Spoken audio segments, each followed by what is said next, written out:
can call Jeff and find out. Hello, everybody, and welcome to SmashBoxxTV, episode number 160. I am your host, John Van Derzen. I'm here with Terry, the Disc Golf Guy Miller, and for those of you that can totally hear it in the background, apparently Jeff LaGrassa. Yes, he is definitely here as well. We are live. Again, podcast number 160. We're at Smugglers Notch Resort here in beautiful Vermont, which is starting to change colors. And it was a gorgeous drive up here today. Yep. We're excited to be bringing you, of course, the Disc Golf Pro Tour event taking place this weekend. And joining us on the show in a little while will be Dynamite Dana Vici. He's going to be live in studio, which is also the apartment we're in. So it's going to be great to have. Dana's always fun to have in live. And oh, he's peeking in. He's always fun to have live and in person. No one creeps like Dana. It's great. I don't know about that. You're pretty good, Ter. Oh, that's true. Thank you. Thank you. So as you said, Johnny, we are here in Vermont, and there's been a lot of stuff going on. There was a lot of great events that took place over this last weekend. I'll be able to give you guys a little bit of a recap of what just happened in Nantucket, which was a massive event, huge B tier that is so much more than just a B tier. So it was a great event taking place there. We saw the Masters, the Tim Selinsky U.S. Masters taking place in Iowa. Dana's going to give us some of those details and updates.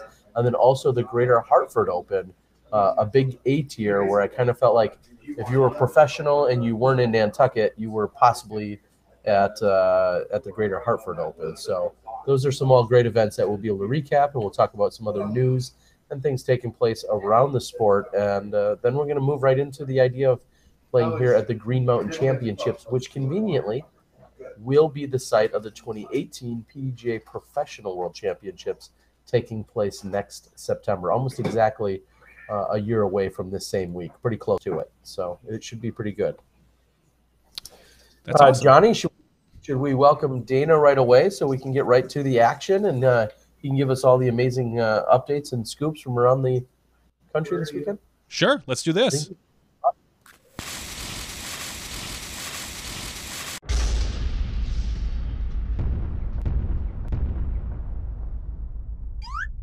Boom goes the dynamite. And welcome, Dana, right here live in studio. Thanks for joining us, buddy. Yeah, glad to be here, kind of. It's a little past my bedtime. All right, I know. We're on East Coast time, so although, of course, still kicking off at 9 o'clock Central, it feels a little different getting started at 10 o'clock. It's the number one thing we hear. I love watching you guys. You just go so late, but we're here. Well, I tell those people that I'm on early and you can catch me and then go to bed at your normal bedtime and be all right. But it's awesome to be here. We're here in Vermont at Smugglers Notch. This place is epic. The courses, the facility, everything. Now, speaking of how epic it is, you got here actually earlier than most, and this will tie right into Nantucket and the Greater Hartford. You weren't at either of those big events. You were already here. What day did you get here, and why so early?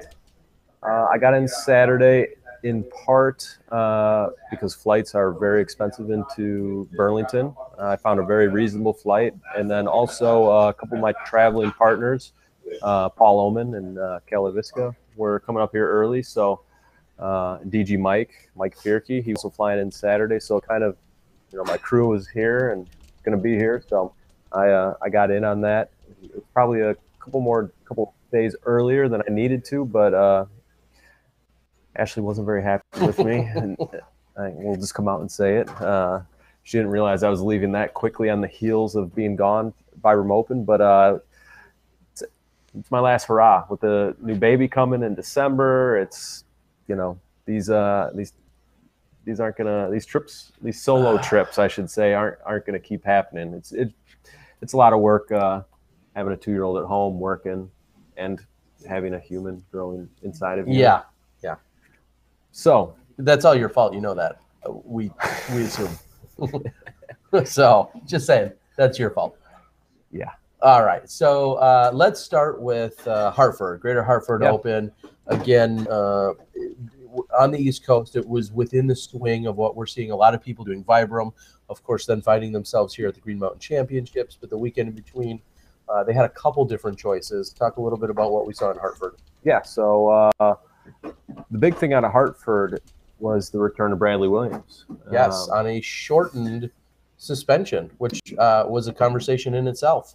Yeah, definitely. I don't aside from what I read online, Alta World, whatever. I don't know much, but he's still under PDGA supervision or probation. Okay. Yeah, probation. But yeah, so Bradley back on tour. He's here in Vermont this weekend. He got off his suspension and flew out, I believe, to Hartford and played in this A-tier event. There's 32 total Open players, a number of 1,000-rated players, including Kevin Jones, Andrew Presnell, Grady Shue, a couple names you guys might not know, but names that are up and coming there. Nico was there, Tim Barham, AJ Risley, Philo. So pretty stacked field, 32 in total, and it was a really tight race all weekend. It was a 3-round event, tee times each day, and coming down the stretch in the 3rd round, Bradley and Philo found themselves in a tie after, 54 holes? Yeah, it looked like Philo had the 1-stroke advantage going into the 3rd round, and then Bradley in that stroke back, and they were tied, all knotted up after regulation. What do you know about the playoff? Yeah, I got the scoop on the playoff.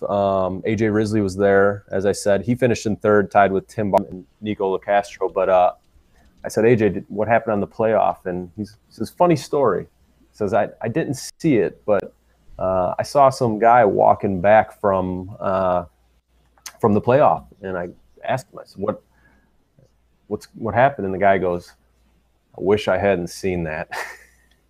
Wow. So they play hole 1, which is a tough par 4, and Bradley throws out of bounds. Okay. So he's going to a drop zone, I believe. Okay. And Philo apparently throws a very poor shot, like an absolute shank, has to pitch out and then throw to the basket, and proceeds to miss a 45-footer, miss a 20-foot comeback. Takes a 6. Bradley wins the playoff with a bogey 5. Oh my! After throwing out of bounds off the tee. So wow, quite a turn of events that nobody was probably anticipating. Yeah, so not the most. Maybe it was exciting. I don't know, but maybe not the most crowd-pleasing finish to an A-tier event. But Bradley makes a splash. He's back. He got the win under his belt. Got some sanctioned rounds. Didn't look like the ratings were too high, but I think they're playing more than 18 holes. Bradley went 10-15, 10-24, 10-10 to win. So normally not what you're going to see from an A-tier winner, especially one with a number of high-rated players like this event had. But I think that's more the course versus the play. Okay. Yeah, Bradley, he's back, and now he's here in Vermont. He could potentially, with maybe a win, get himself into the Pro Tour finals. Is that possible? I think that's Dodge possible. off in the distance. I think with a win, you're with any win, you're guaranteed a spot. Any win on the Pro Tour, you're guaranteed a spot into at least the playoff, semi-quarter, whatever that first layer is. I'm not 100% sure on that though. Well, we might as well ask rather than us postulate. Hey, Steve, quick question. If Bradley Williams were to win this weekend, does that guarantee him a spot in the finals? He gets into quarters. No, it does not guarantee him a spot. But no, okay, at the finals, I mean. But he would get 100 points. He'd get 100 points. So 100 points will put him in. Yes, yeah, 100 points puts him. I didn't say that. No, I'm saying that. Matt said that. Yeah, I've already looked at So it. it seems as if 100 points, if he used to win the event, he'd earn himself 100 points, which would then put him into at least an invite to the finals. I'd go So so far as the third might get him in. third is maybe even 75? as high as third place No, finish. third I one. think it's 80. It's 80. 80's the Yeah, All because right, Dana now right they're now is at 77 points, and you are towards the bottom of, or at least you were. Was it a week or two ago? Yeah. Okay. yeah, I'm tied for 49th right now with 77 points. So I need to get myself a few points here to make sure I can get myself a Pro Tour card for next year, which is It wouldn't be quite the same if you got a Pro Tour card next year, but it was simply for commentating at the finals versus earning yourself in waiting. playing at the finals. So maybe you could earn one of those. Oh, maybe we'll have We'll to have talk. to have but them made if first. something like that's happening, you better be bringing the whole family out because, as I said, this is my last hurrah. This is his last hurrah. Of course, heading to Jacksonville in another month or so. And we'll talk about some more of that stuff later. So, anything else at Hartford? What do we see on the women's side? And I'll be the first to admit I didn't look at scores on the men's or the women's side. So when I asked that, I've got to think most of our top women were playing in Nantucket. Yeah, I felt like most of them were, and if they weren't, they were either injured or maybe just not on that side of the country. Well, what did we see on the women's side? There were no pro women players at Hartford. Okay. But there was a men's masters division. Greg Wintrub played. He hasn't been playing a whole lot lately. He had twins. Okay. But he got himself a victory, and I think might be he helps with the event, but might be a hometown win. Pete Johnson, who we see on tour, he won the Grandmaster division, and then while we're there, Carl Maltoris won the senior Grandmasters. But no women. How many were in Nantucket? I feel like there were at least a dozen because I thought I remembered somebody saying there were 4 threesomes, and in the afternoon they were going to switch it to 3 foursomes. Yeah, if I just did that math right. That they were going to switch it up. I believe there were roughly a dozen, and we'll get to Nantucket in a moment. Yeah. But so interesting to see. Obviously, we're always fighting to have more and more women at events. I was going to say all divisions, professionals, and all the divisions. So to know that the few we did have, most of the regional women or traveling women found themselves in Nantucket, which understandably so. And we'll talk a little bit more about that. So interesting. Well, great to see. And also someone that as I quickly looked down the list here, someone I ran into during the check-in today, our champion from 2011 Pro Worlds in the Masters division, Jonathan Baldwin. Is he out for an East Coast swing? Yeah, JB has some family out here on the East Coast, so every year or maybe every other year you'll see him hit a little East Coast tour, and while he's visiting some family in a few different places. So he's actually here at Green Mountain as well. I turned around and saw him at the player meeting and had to run over and say hi. I haven't seen him all year. I haven't been to the West Coast. So it was great to see him. And yeah, I think he might be hanging out for another, I don't know, maybe a little bit more. Maybe we'll see his name pop up on a random East Coast event. But great to see JB. He's He's good people. Yeah, it's great people. Awesome. So that's what you saw for the Greater Hartford Open. It sounds like there's so many good things. It sounds like it's a great course. It's a place I haven't been, and it sounds like I'm going to need to get there to experience it at some point as a really awesome place. So hopefully they keep at it. Back-to-back events. Excuse me. And then 89. We could talk more about the All right, a lot of stuff going on here, including a little coughing on my part. Yeah. Lots of loud stuff over there. All right, so I'm going to move over to Nantucket. Does that sound all right with you, Johnny? We'll move over to the Nantucket action. Yeah, I think that should be all right. Well, I didn't anything you want to interject there, especially on the Hartford thing. What did you think about Bradley Williams? I mean, I think it's ouch, as some would say, straight out of suspension, right into a win. What do you think of that? That seems to be the theme this year. Right, we had it with Anthon. He did the same thing earlier in the year at the St. Patty's Day event. Came back from a quite an absence, and came back right to the victory. And we see Bradley doing the same thing. Now, granted, Bradley had a much better chance to practice during his downtime than Josh did, but we're seeing that these players they're not missing a step these days, and they can't because they have. If they do, they're going to lose. Let's put it that way, because we have there's such high competition these days. Well, and it also goes to show just how good they both are. Yeah, they can both step away from competitive play for short or long period of time, and then come right back out. And some might say they're a little fresher. Maybe their mind is in a different place. You can go pros and cons on both sides. But the fact is, they hadn't played in competitive events for not just weeks or months. Sometimes even longer. And then all of a sudden, here we are. We're back at it and winning, coming out, playing at the highest level, mentally and physically, and taking home victories.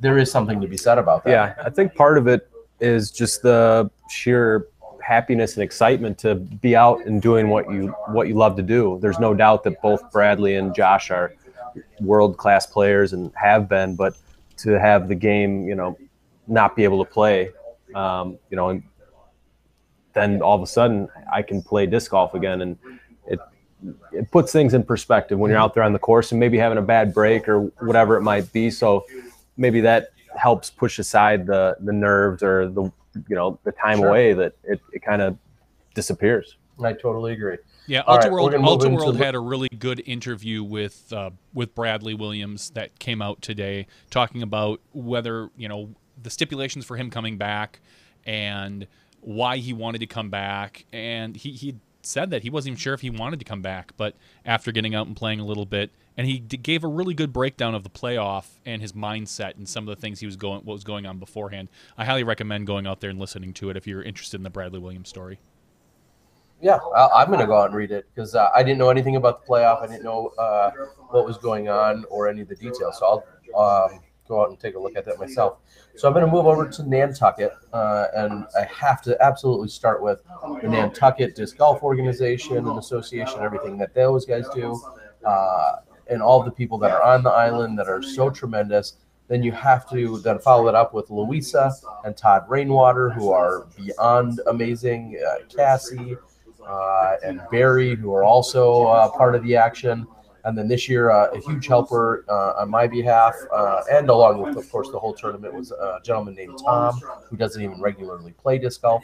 So all of those people, and then some host and Melissa, everybody, anyone that was around that had any part of the event in some capacity, the people that put up golfers, the people that lent vehicles, whatever the case might be, just massive accolades to get started. So we're going to start on the I'm going to start with the women's side because we talked about it. There were 12 women, and including our 4 rated women in the world. I think all 4 of them, fit that. We have Paige Pierce, Katrina Allen, Sarah Holcomb, and Val Jenkins. I believe those are, in fact, our 4 highest rated women in the world. And not quite finishing in that order. It was a good battle, it looks like. But we had ultimately Paige Pierce, your champion. She started out with tying Holcomb for the hottest round at par, which is 68 on that course, playing from the long tees. And then second place was Sarah Holcomb. Third place, Melody Wable. And then fourth place, your 4-time champ, another 4-time champ, I should say, in Val Jenkins. We saw a return of Zoe, who we haven't seen much of this year, not on the show, but even on the course in terms of the national tour scene. She came back to playing on the national scene at Vibram, and she was on the lead card. Exactly. So again, maybe a little refresher. She's not touring she's not touring like she did last year, not as extensively. She's got other priorities and still maybe disc golf. Balance. Disc golf's the priority, but she's more on the growing and promoting side this year, and we need people like that. And while she's doing that, I want to say at 926, she might have that might be her highest rating ever. Terry? Awesome. Well, it's so it's working well for her. And then I know she was having a good time, and I'm not to throw out any excuses there, but surprising to see a Katrina Allen finish in 6th. She seems like she's gotten everything back together, and she's back on track with her play. And she had a bad day, I guess what we could say out there. She ended up finishing 6th. I remember seeing her, and she kind of joked about it at lunch. I said something about how'd your round or how'd your morning go, and she's like, I don't know, but I don't know if I'm going to cash. Or at the very end, she might have said that. So she knows she had kind of an off day, but she got it together. She ended up taking 6th place out of 12 and still netted $130. So ridiculous payout. Paige Pierce earned herself $600. Holcomb got $420. And Melody at $285 and Val at $220. That's insane payout for a B tier that I think had an $80 entry fee. Yeah. And that's again, the play and what you earn there still doesn't even compare to the rest of the weekend. But that's what we saw. This is a vacation weekend for most of the touring pros. They show up to the island maybe Monday, Tuesday, and stay and go on fishing trips, boating, exploring, brewery tours, Hanging out ride on the bikes. beach. Yeah. It's a great week, and it's so nice that Todd and Eloise can treat our players to that, because it is a grind out there on tour, and believe it or not, it's not always easy playing disc golf. And I know that all these guys and girls look forward to this weekend. And It comes in at a perfect time. We've got like this 5 or 6 week grind, and this is right in the middle of it. So it really came in at a perfect time. I think it was maybe Zach Melton or Dustin Keegan I was talking to, and they said they got there on Monday, and it wasn't until Wednesday they're like, oh, maybe we should get over and play the course. And so that just proves how much fun they were having, saying it was just such a great place to be. So real quick, Daniel Marcus, who's a great supporter and a great guy, he won Grandmasters. Scott Howard won Masters. So let's move into the Open division. Face, who he's obviously a great player. He's a tremendous representative for Discraft. He may be, part of that fresh young blood, that new generation of golfers. We haven't seen him winning huge events yet this year, or regularly by any means. But I think we may in the near future, taking it down Austin Turner. Yeah, were you surprised by that with that field? Yeah, I mean, I have to say yes, but knowing Austin's game and knowing Austin, I mean, it's not a surprise. And maybe some of those other players really took that vacation week to heart and didn't really pick up a disc. Maybe Austin had it going on, and that's where the game is right now. We're seeing more and more players being able to get their name up towards the top, whether it's winning or getting in that top 3. We're new names, and this is just another case of that. Well, he was. I just did some quick math there. He was the 12th highest rated player. So no one would be like, oh yeah, Austin definitely. You've got Macbeth there, Lizotte, Sexton, Doss, McMahon, Coling, Brewster, Yulee, Keegan, Peter McBride, Drew Gibson, all rated higher than him. So you could definitely call it a dark horse pick if you somehow picked him for that weekend. And he played some really good golf, and then came out on top of it. So it was awesome to see. He also got himself an ace, which we saw in hole 14, which was the second shortest hole of the course. I feel like that hole is not very indicative of the rest of the course. No, it does not represent it very well. But nonetheless, he carded a 1 on it with a lefty forehand skip. So it was an all-around awesome day for him. So just to throw it out there so everyone knows before I read off your next few people, there was a Friday night skins match, which was co-ed. So 4 men and 4 women. The 4 men and 4 women played for $2,000. That is being edited together as we speak. Then there was the Saturday morning round, the Saturday afternoon round, of course, with the lead card. And then there was a Raz round that was 3 holes after the tournament, where another $1,100 was given away to 2 people. And we're going to have that. That's obviously going to come out last. But I wanted everyone to know, because we've got very legitimate questions coming in, that we'll get the skins out. But as we put together the first and second round, we're going to get commentary laid over the top of them. It sounds like Big Germ may be a good representative for that. And so you're going to see those roll out. And he likes to talk. Out. He does. We're going to roll those out right after this event wraps up. So people were saying, well, where is it right now? Well, with this starting tomorrow, the Green Mountain, we just decided everything's going to get pushed off. We all had a tight timetable. Yeah. So you're going to see that next week. So yeah, I missed you on the commentary, buddy. Don't lie. I did. You did. I did. But you got you were challenged last year. Well, people challenged. Bunch of haters. Bunch of haters. So finishing in first again, Austin Turner, $1,465. Not bad for 1 day effort. Zach Melton, second place for $1,050. So that's lefty. Yep. Nate Sexton. Might as well be lefty. Third place, and then Paul Macbeth, fourth place. So it's kind of funny that we go to this course, par 68, very challenging, and Paul Macbeth, the best player in the world, for the second year in a row, doesn't win the event after 2 rounds at such a challenging course. Now, he came in with the hottest score, a tie for the hottest score second round, and kind of made a late run at it again, like we saw at Vibram a few weeks ago, but just didn't have it together first round. Yeah, and that's... You washed up, or? No. You heard it here first. Terry Miller, Paul Macbeth. Well, no. Yeah, he. I know he goes for a lot of big shots on that course. You can play some of those par fours and for the Eagle 2 and take some up and over routes, and it can bite you if you hit early, and you might not be looking at the scoring a birdie because you were going for an eagle and you get a par, or maybe a couple bogeys stack up, or even one bad hole, and it can kind of get you. But looks like he bounced back all right there on that second round. So he's my assessment. He's not washed up. Okay. Just so everybody knows. What I heard last night, Dana and Terry were talking. Certainly not. Again, had the hottest second round, tied for the hottest second round. Again with Eagle, who was chasing late. So interesting to see that dynamic from a week ago at the Vibram. Same idea. These two coming in with some of the hotter rounds, finishing super strong, applying some pressure, but as the saying goes, a little too late. Yeah, and it almost felt like Paul kind of all of a sudden got second place at Vibram. All eyes were on Eagle, and then he missed that up shot, and next thing you know there's Paul Macbeth, second place. All right, all's right in the world, kind of. Rick in first, but yeah, this is going to be a big weekend for Paul. That he doesn't like losing, obviously, in a couple events in a row.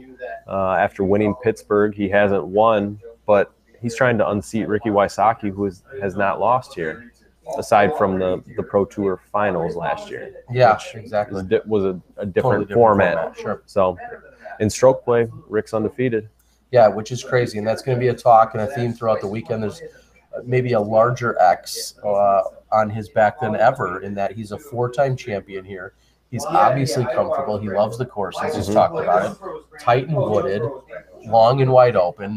There's such a mix between the two, and yet he still comes out on top year after year. Now the competition has stiffened up in the last year or two. Yeah, he didn't have as much competition the first couple of years, I'd say. But the last 2 years, he's been getting it done here. Last 4 years. I'm just saying the last 2 years, the competition is a little bit stiffer. Yeah, as this event has grown from a smaller B tier to one of the premier events that we see. Yeah, and so moving into that today, I just rolled into town. We got a couple cameramen, Seth, our social media manager, our very large scoring director, and just got into town, and we ultimately are treated really well. Everybody's treated well here. This is a phenomenal facility. It's a great place to be. Even a dinner was provided tonight to get things started. I missed the players meeting. What did I miss? Anything exciting? Jeff runs a pretty good player meeting. He's very thorough, but we got a big screen and everything's on text. He's got a laser pointer and touches base on everything that you need to touch on, and thanks to the sponsors. Pretty good player meeting, and like you said, there was food and there was a bar if you wanted some drinks going to go along with your player meeting. But and it was a very heavily attended player meeting. You don't see a whole lot of player meetings that have a lot of players show up. I think Vibram player meeting might have had a handful of players. So quite the change from a few weeks ago. There was probably well over 100, maybe even close to 150 in attendance.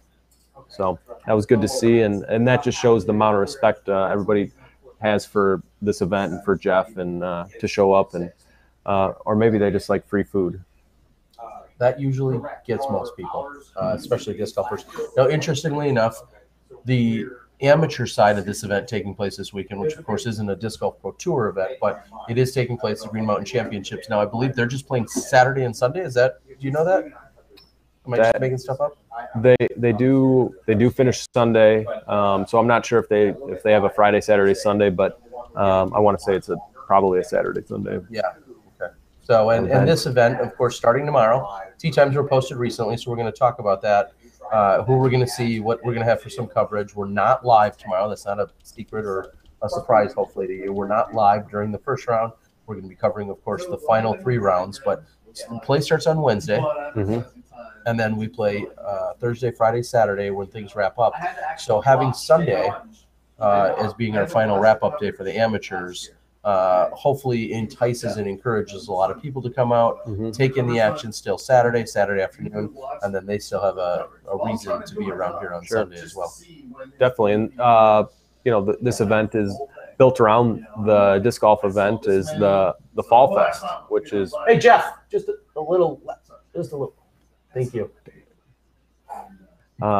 Geez, what was I saying? Thank you. No, Fall Fest is Friday and Saturday night. There's live music. There's food vendors. The Overstable can release, which is a collaboration between Bevel and Fiddlehead Brewing. So a lot of things going on, and it's awesome to. And of course, the Disc Golf Pro Tour Flying Disc Festival game. So that's all a lot more fun when there's more people and more disc golfers, especially with the Pro Tour Festival, having the AMs here.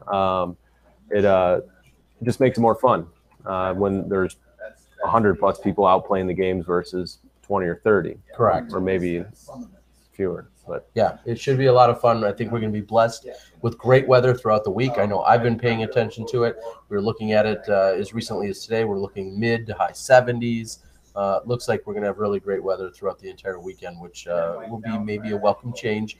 Everybody's, if you're rewinding, 10 days or so ago, thinking about it, as we unloaded some equipment today and it's still wet or condensation on it, you're like, that's right.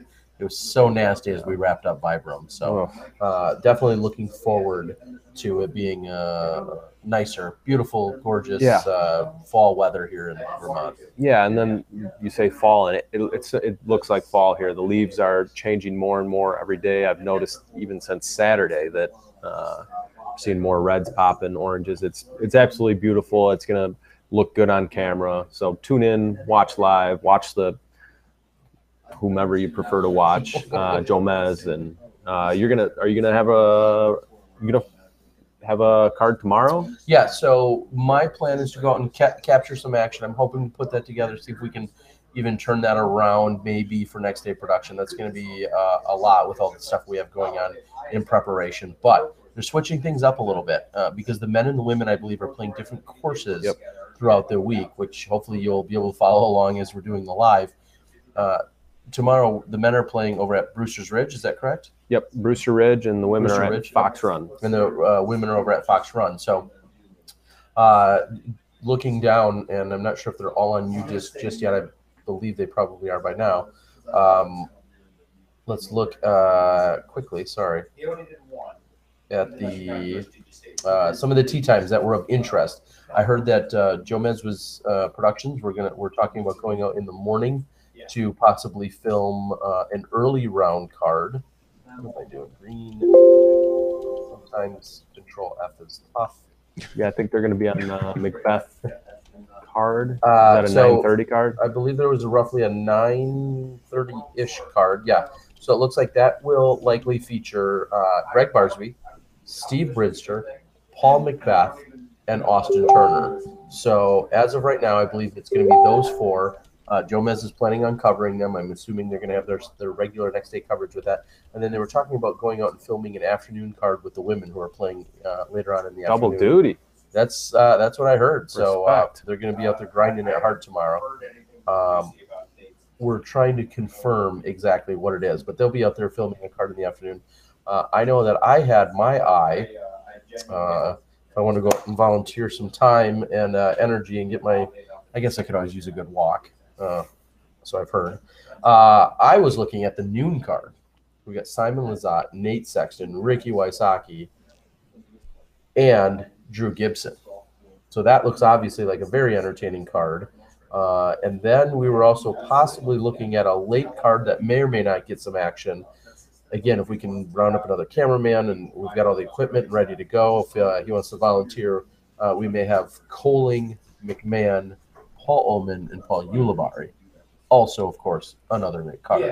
And there's a number of great cards, of course, throughout, but those are some of the ones that jumped out to some people as as front runners of where we might be able to get some extra coverage. It may or may not be a full shot by shot. It may be a highlight.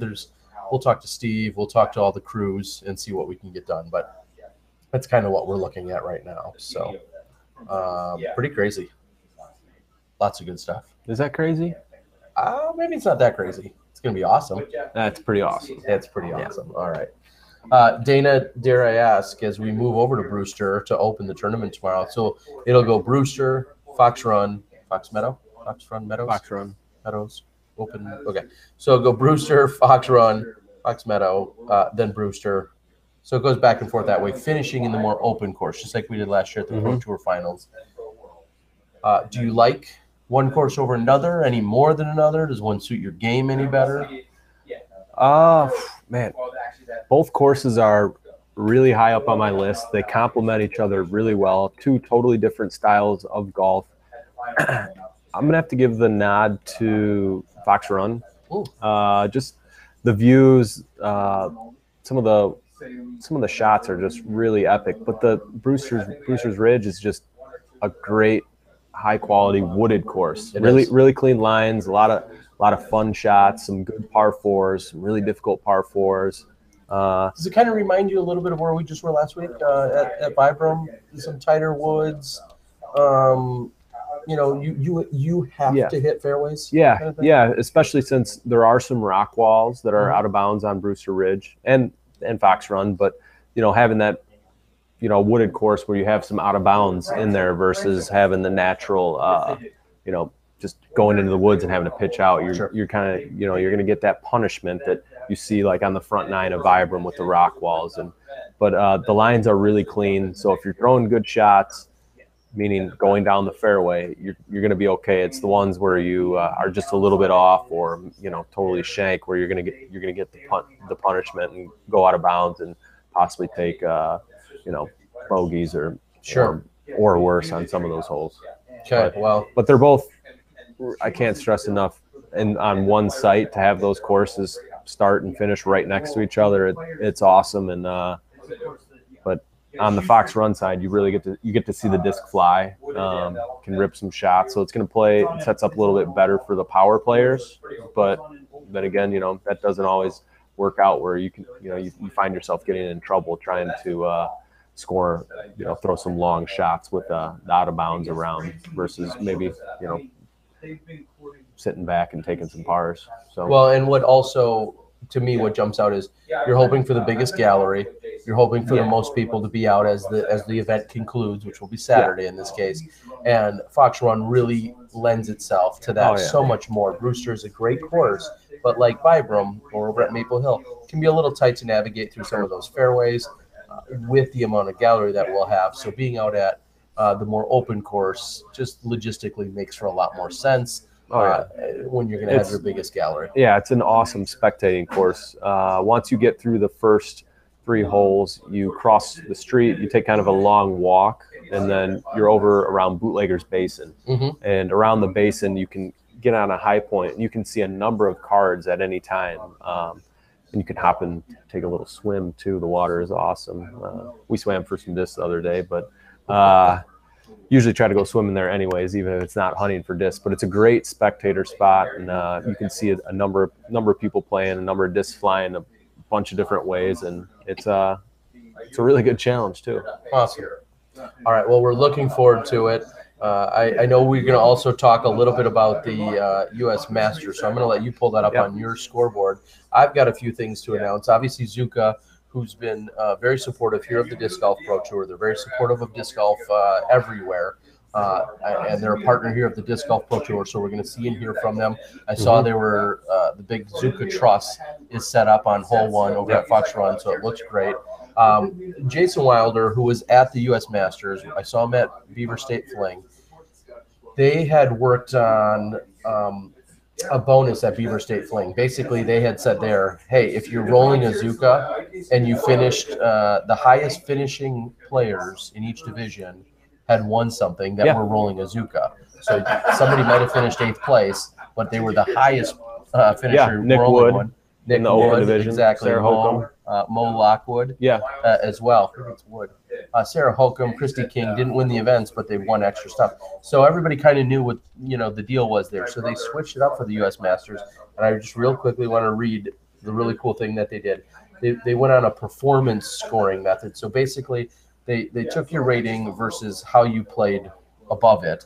and then kind of base some bonuses that they give away on that. So if you were rolling a Zuca, the top 5 people in each group with the highest positive deviation were eligible for the bonus. So these people walked away with $300 cash and then $300 in Zuca merch credit. And the winners that were already Zuca owners were Shane Stewart, who averaged 50 points above his rating, 50.75. Eric Phelps, 48 points. Mike Petrin, 41 points. Steve Fisher, 37. And Michelle Ramsmith. So all of them already owned a Zuca, but because they did, they got $300 in cash. So you played above your rating all weekend. You're like, oh, that's awesome. I played great. Yeah, what a great weekend. But then they also throw in $300 in cash, $300 in Zuca merch. And then they said for the non-Zuca owners, they were giving them, they gave them a brand new cart. So these people who also performed well that didn't have a cart now have one. And Larry Smith, 48.5 points. John Latch at 48 points. Don Parker at 44. Kerry Ricketts at 43.5. And Kerry Rivera at 40.5. They were all given, all those people were then given a Zuca cart because they played really well above their rating. Just let me play 40 points above my rating all weekend.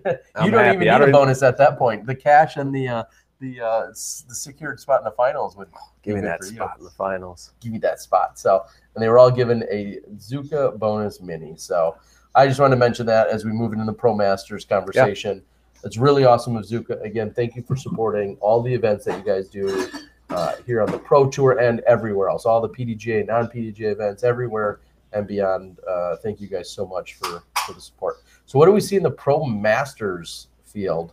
Pro Masters. It was a pretty tight race early on, namely between Barry Schultz and Dave Fehlberg, before Barry really pulled away and took over. And that didn't really happen till late in the event. Barry popped off a 48, which was 10:48 rated during the final round, while Dave Fehlberg shot a 54, 991. And while Fehlberg was doing that, Joe Revere came charging. I think he birdied his last 4 holes. 4 or 5 maybe, yeah. Yeah, he got hot towards the end and took second place by 1 over Dave Fehlberg. So kind of a tough one for Dave, but I'm sure that felt great for Joe to finish really strong and to get a second place at a major. Joe finished 5 throws behind Barry, so Barry won pretty handily. Another Tim Selinsky Masters Championship for him. Has he won every single one, or I know he's someone else? I know he's won 6 of them, and I feel like Kenny maybe got one in there somewhere. But yeah. Barry doesn't get too emotional about a lot of things, I feel, out on the course. But Tim, he very much had and everyone that knew Tim loved him. He was such an amazing guy. He was so generous and such a kind soul. And so when you see Barry win and then usually get emotional about it, he had a very special bond and connection with Tim, which is no surprise. Because if you met Tim, you immediately liked him. Yeah, I unfortunately did not. But very true on that with Barry. On the women's side, Des Redding won a 9-person. She had 9 Masters women competing in her division, and she won quite handily. She threw 242 times. Melinda Ring swooped up into second place. She threw 258 times. But shout out to Des for the major victory. On the Grandmaster side, it was a heck of a battle between really 4 people. And that would be Brad Hammock, who we've seen back on the scene here as of late a little bit, and Jim Oates, Eric Rainey, and Ron Converse. So there was actually a 3-way playoff at 28 under par. Brad Hammock finished at 27 under par. Couldn't quite sneak in there to make it a 4-way. But when it was all said and done, Ron Converse banged, I think, like a 20, 25-footer for birdie during the playoff and got himself another major win. So he won Grandmaster Pro Worlds in Michigan, and then just got himself the Tim Selinsky Major here in Iowa. Sounds like some solid play there. Heck of a year for Ron. So congratulations to him. And Suzette Simmons took down the Grandmaster Women division, And Mike Cloyes beat Dave Greenwell by a couple throws in the senior Grandmaster division. So I would have picked Dave Greenwell to win, but he just didn't quite have it in him this weekend. Still shot pretty solid, and shout out to Mike Cloyes. I'm not sure where he's from. I'm assuming out California, west. Looks like he's in Vegas now. Vegas, okay. But so congratulations to all the winners there in Iowa. And Iowa had a really big year for disc golf. They had, well, the A-tier Rumble, Des Moines Challenge was an A-tier. Yep. The Titan Open, which is Cedar Rapids, A-tier. Am Worlds in the Quad Cities. And then the Selinsky. Then the Selinsky major. Heck of Iowa's two majors. Iowa's a great disc golf state. It really is. When people talk about, oh, if I wanted to move somewhere and I wanted a lot of great courses and or tournaments, and they talk about states and or regions, I boastfully will say the Midwest. You have Michigan, Minnesota, Illinois, Wisconsin, Iowa, all right there. Yeah. All just, it's really, if you ever pulled up a heat map, which I know actually exists here in disc golf, I don't know what the fancier term is for those, but if you pulled them up, you would see there is a major concentration of courses, players, and PDGA members. And I believe if you found like the epicenter of all of those of that area, it would be right around the Quad Cities of Iowa. And then it just expands from there in the 3 to 5 hour range. There's no better place to be than right there. So no, if you want to play a lot of tournaments and with a lot of disc golfers and on a lot of different courses, place to be. It certainly is. So any surprises over there? I mean, we said we saw Barry, who seems to win that event a lot. He's obviously on a tear, winning the Pro Worlds, Pro Masters Worlds also a few weeks ago. Someone posed that question. In fact, you just mentioned Ron winning the two events. Well, at a slightly younger age, you see Barry winning the Pro Masters Worlds, then following it up with the Selinsky.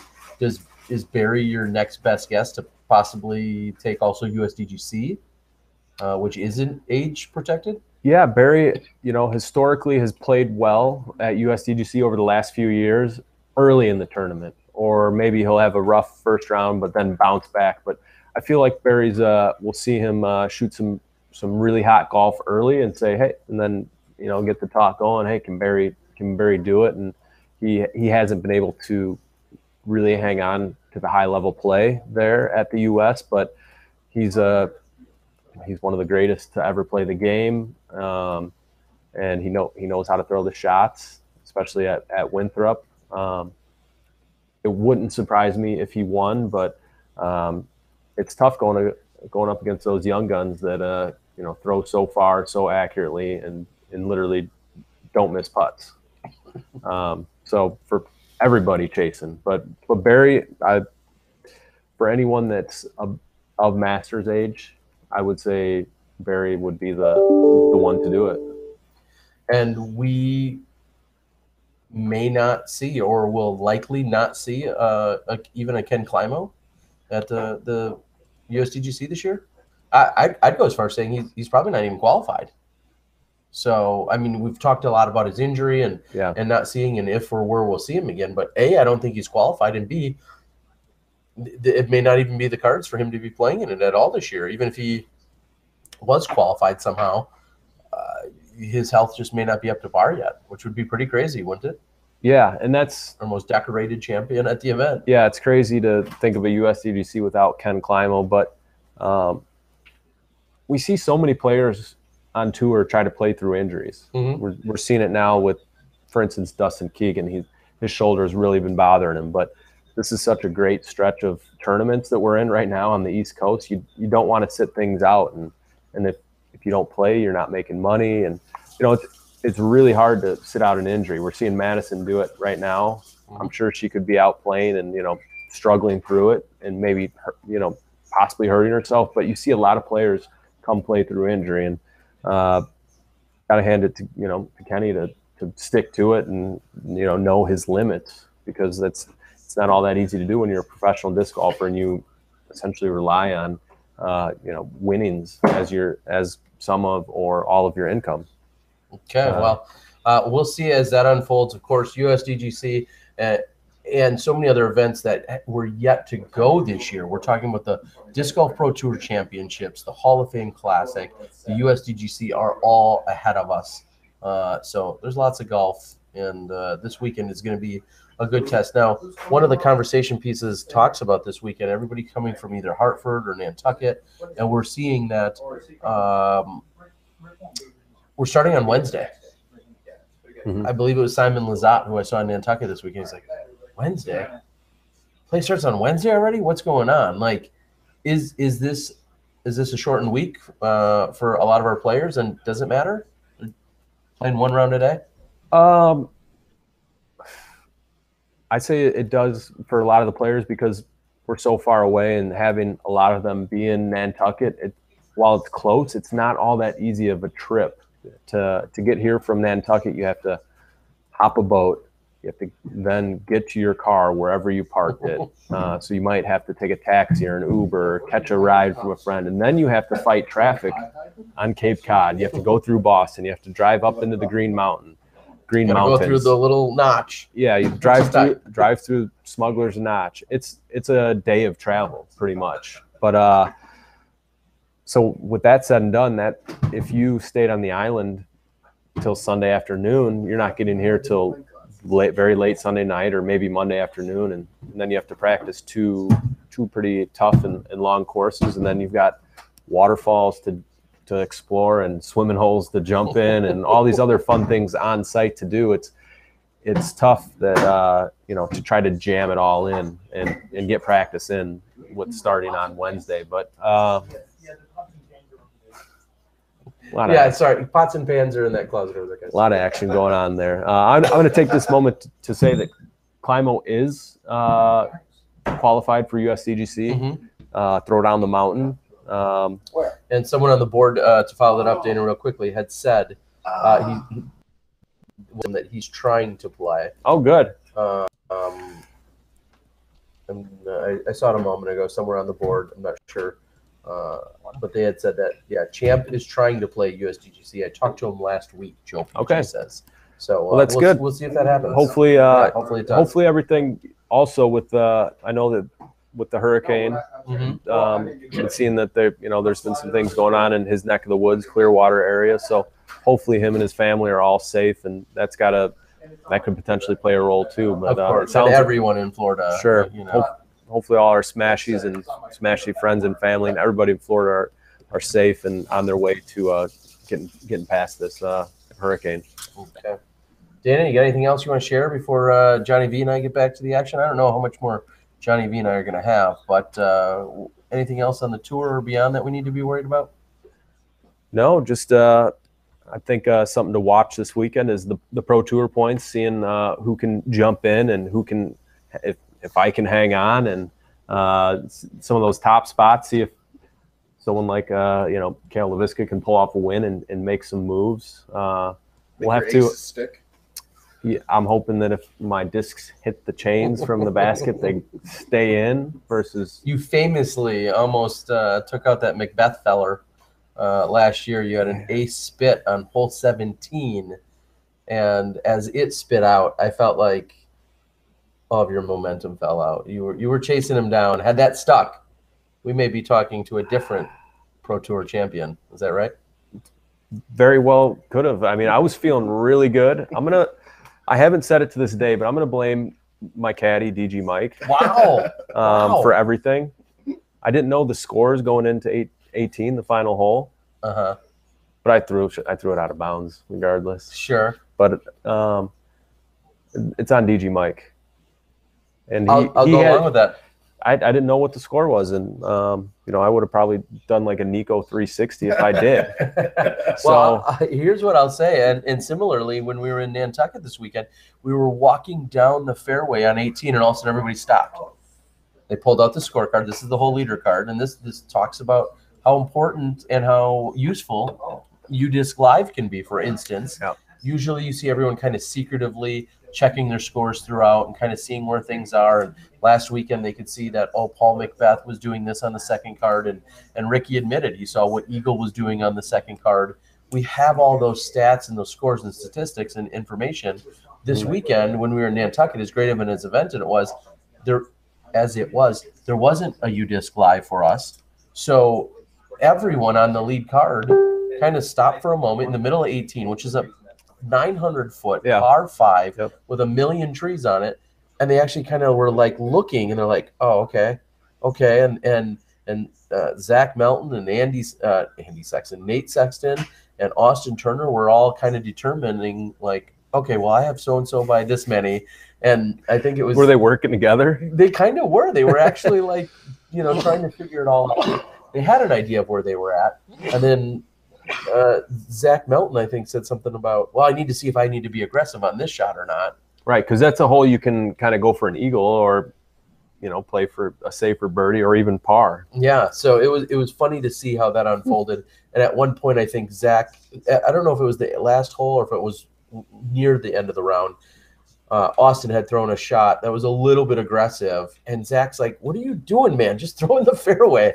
He's kind of coaching him along to the win here. But he said something along those lines. It's very Zach-like, dude, just put it in the fairway. Like, that's all you need. Like, coast this thing in. What are you don't be a hero. Well, he's someone that doesn't lay up. Like, he runs. If he has a putt, he runs it no matter what the hillside looks like, the OB, the whatever it might be. He's lefty zinging it up there. And it worked for him this last weekend. And he's for sure going to try to keep that momentum rolling for this weekend, because that would be big for him. This is a Discraft sponsored event. So speaking on that front, it would be nice for a Discraft sponsored player to win. And we would see, of course, someone like a Nate Doss, who knows the course very well, knows the property, enjoys being here. Yeah. It'll be interesting to see. We'll see how much Nate enjoys it. Okay, there might be a little hint at something there. As you alluded to, they're going to be releasing for the third year in a row, releasing a collaborative beer that they've done with Fiddlehead. Yeah, this is the same beer that released last year. So I don't think Nate and Val came up this year to brew it, but they had brewed and came up with it last year. Everything else, exactly. Yeah. But so it should be fun to see. And speaking of Discraft, and as we're going to let you go, some of the news that broke almost immediately after our show, and she kind of even apologized. Elaine King had made mention that she was the next day. She said, "I'm stepping down from Discraft. I've had a lot of great years with them. Jim and Gail, who has passed away, are good friends. She's now working with the PDGA board, and so there's obviously always that potential of conflict of interest. And it sounds like there may or may not be a story there. We've had conversations, in fact, with Elaine, the winningest woman and golfer of all time, the GOAT, and I think there's a story there, and I think there might be more to it. So we're going to wait for it to unfold. We're going to be in touch with her. She reached out to us tonight, and due to us being already remote, it was a little more challenging to get her onto the show. But I think we're going to have some follow-up to that, and I think our Smashies will get kind of the exclusive insight to what's I will what's be interested going on. to hear that. So kind of interesting to see. Of course, we wish her the best, and this all falls in line with, as we saw last year. We saw Val making a move. We saw Paige making a move. We don't even see necessarily Elaine making a move, just that she has removed herself from the team in that sense. That's interesting.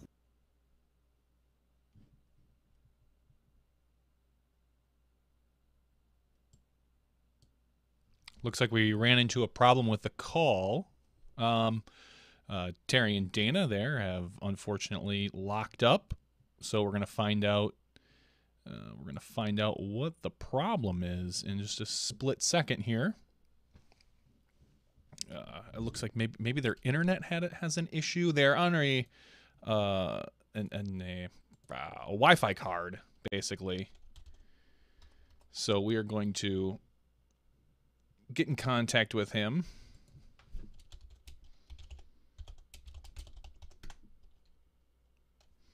Anyway, Terry was saying that Elaine King has left Discraft, and that there's probably more to the story, and we did get in contact with her, like we said, but with Terry being remote, bringing in another remote person is a little tougher to get two remotes to talk to each other, it requires a little bit of audio magic that I wasn't prepared to mess around with quite yet. So I just notified Terry. Hopefully he will see this in a second. But what else do we have? We are out on the board. We're gonna wait for Terry to get. No, I did not pass out. Tony Bedina asked if I'd passed out. I did not pass out. I was just letting Terry and Dana kind of handle the show. I was there prepared in the background just to make sure. And yeah, Terry's got a great freeze face right there. I could take him out of the shot, but there's no point. We're just gonna, just in case sometimes YouTube grabs a shot, we'll make everyone think that Terry is still here. So we are at Smugglers Notch this weekend. We are going to be filming Thursday, Friday, Saturday. That's when we're going to be live.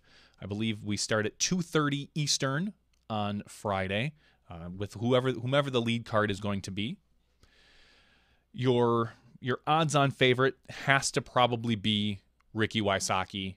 This is the Ricky Wysocki Open, more or less. I think he's won this 4 times, and he's comfortable here. There is nothing he can't do out here. So looking forward to watching that. I got to assume we're going to see Ricky on that lead card. A couple questions from the board. Zach Pajic says, what changes are coming to the Skip Ace Fantasy Disc Golf next year? Looking at a couple things. I'd like to do an alternate pick. I'm looking at maybe a different scoring system. So rather than getting like a point for every person you beat, maybe equalize the points a little bit. So the winner, well, I'll just make a number, gets 300 points. Second place gets 290. Third place gets 280. And then maybe if you pick someone who finishes bottom less than 50, you get 0 points or something along those lines. That would make the scoring system a little bit more even, so that when you're not just dropping the lowest attended events if you pick all the events. Right now we dropped the 2 lowest. So there's that thing. Ron Harkey wants to know, did the Patreon disc show up? It did. Terry sent me a picture of it. Hey. Oh, wait, there he is. Welcome back, Terry. Where did we lose you? I don't know. You were talking to Dana, and suddenly you guys just froze up. So I don't know what. Oh, that was a while ago. Yeah, I don't know if something happened to your internet or what. I have no idea. Sorry, I did not see the messages pop through. And make a long story short, Dana signed off and said he'd love to shoot in the 50s, along with he's playing with Seppu Payu tomorrow, who I said had an injury, which is why he withdrew from Nantucket. And he says that he looked good this week and was practicing again, and he should be back at it. So I guess that was the long and short of it. And sends a big shout out to his wife and child Edith for giving him the blessing. Blessing, is that what it was? The blessing to show up. Okay. Allowing him to leave. They didn't strangle him, walked out the door. How about that? That's a start, because we know that in the next couple of years, Dana's going to have a harder time getting out and about. We might. How old is Dana right now? He's 36? Yeah, somewhere in that neighborhood. Dana, you about 36, 32? 33. 33. Oh, I was gonna say, the way things go, we might see him next in the Masters field, but we should see him a little bit before that.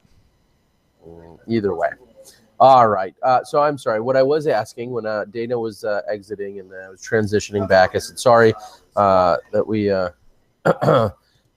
we're getting basically all the updates here in person from Dana. But I was in Nantucket. Dana was here. What did you kind of see from afar going on in disc golf this weekend? Was there any storylines? Obviously Bradley Williams, but was there anything else that jumped out at you?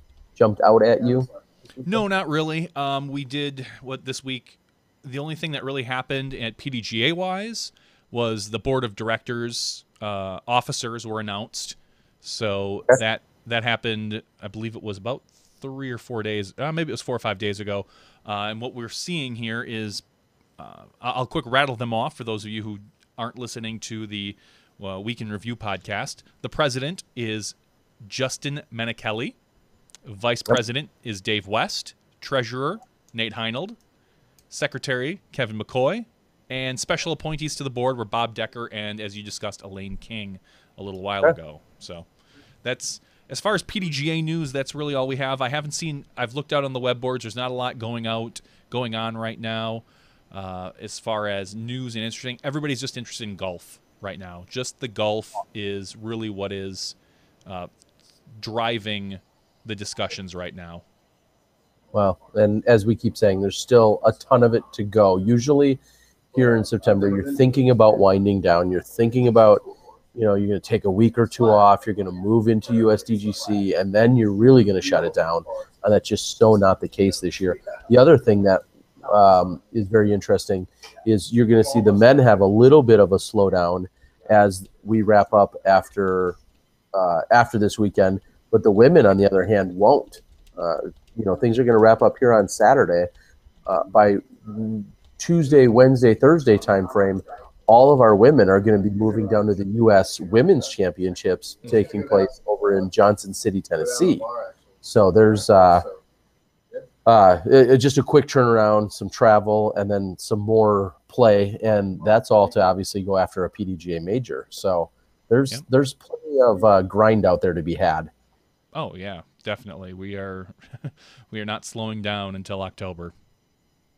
And then even then, it'll be the end of October as we're looking at, like I said, the Hall of Fame Classic, and then the Disc Golf Pro Tour Championships, all on the bill, so to speak. Someone brings up a good point that we'll get into it now. You played a tournament this past weekend. Looks like you took 7th or 9th. I'm not gonna lie. I did not look until someone said, "You shot both rounds above your rating," and I'm like, "No, that's not possible." And it was because someone had entered in the wrong PDGA number for me. Ooh.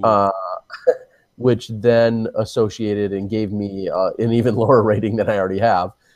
Gave me a lower rating, and so apparently, according to that rating, yes, I did shoot above it.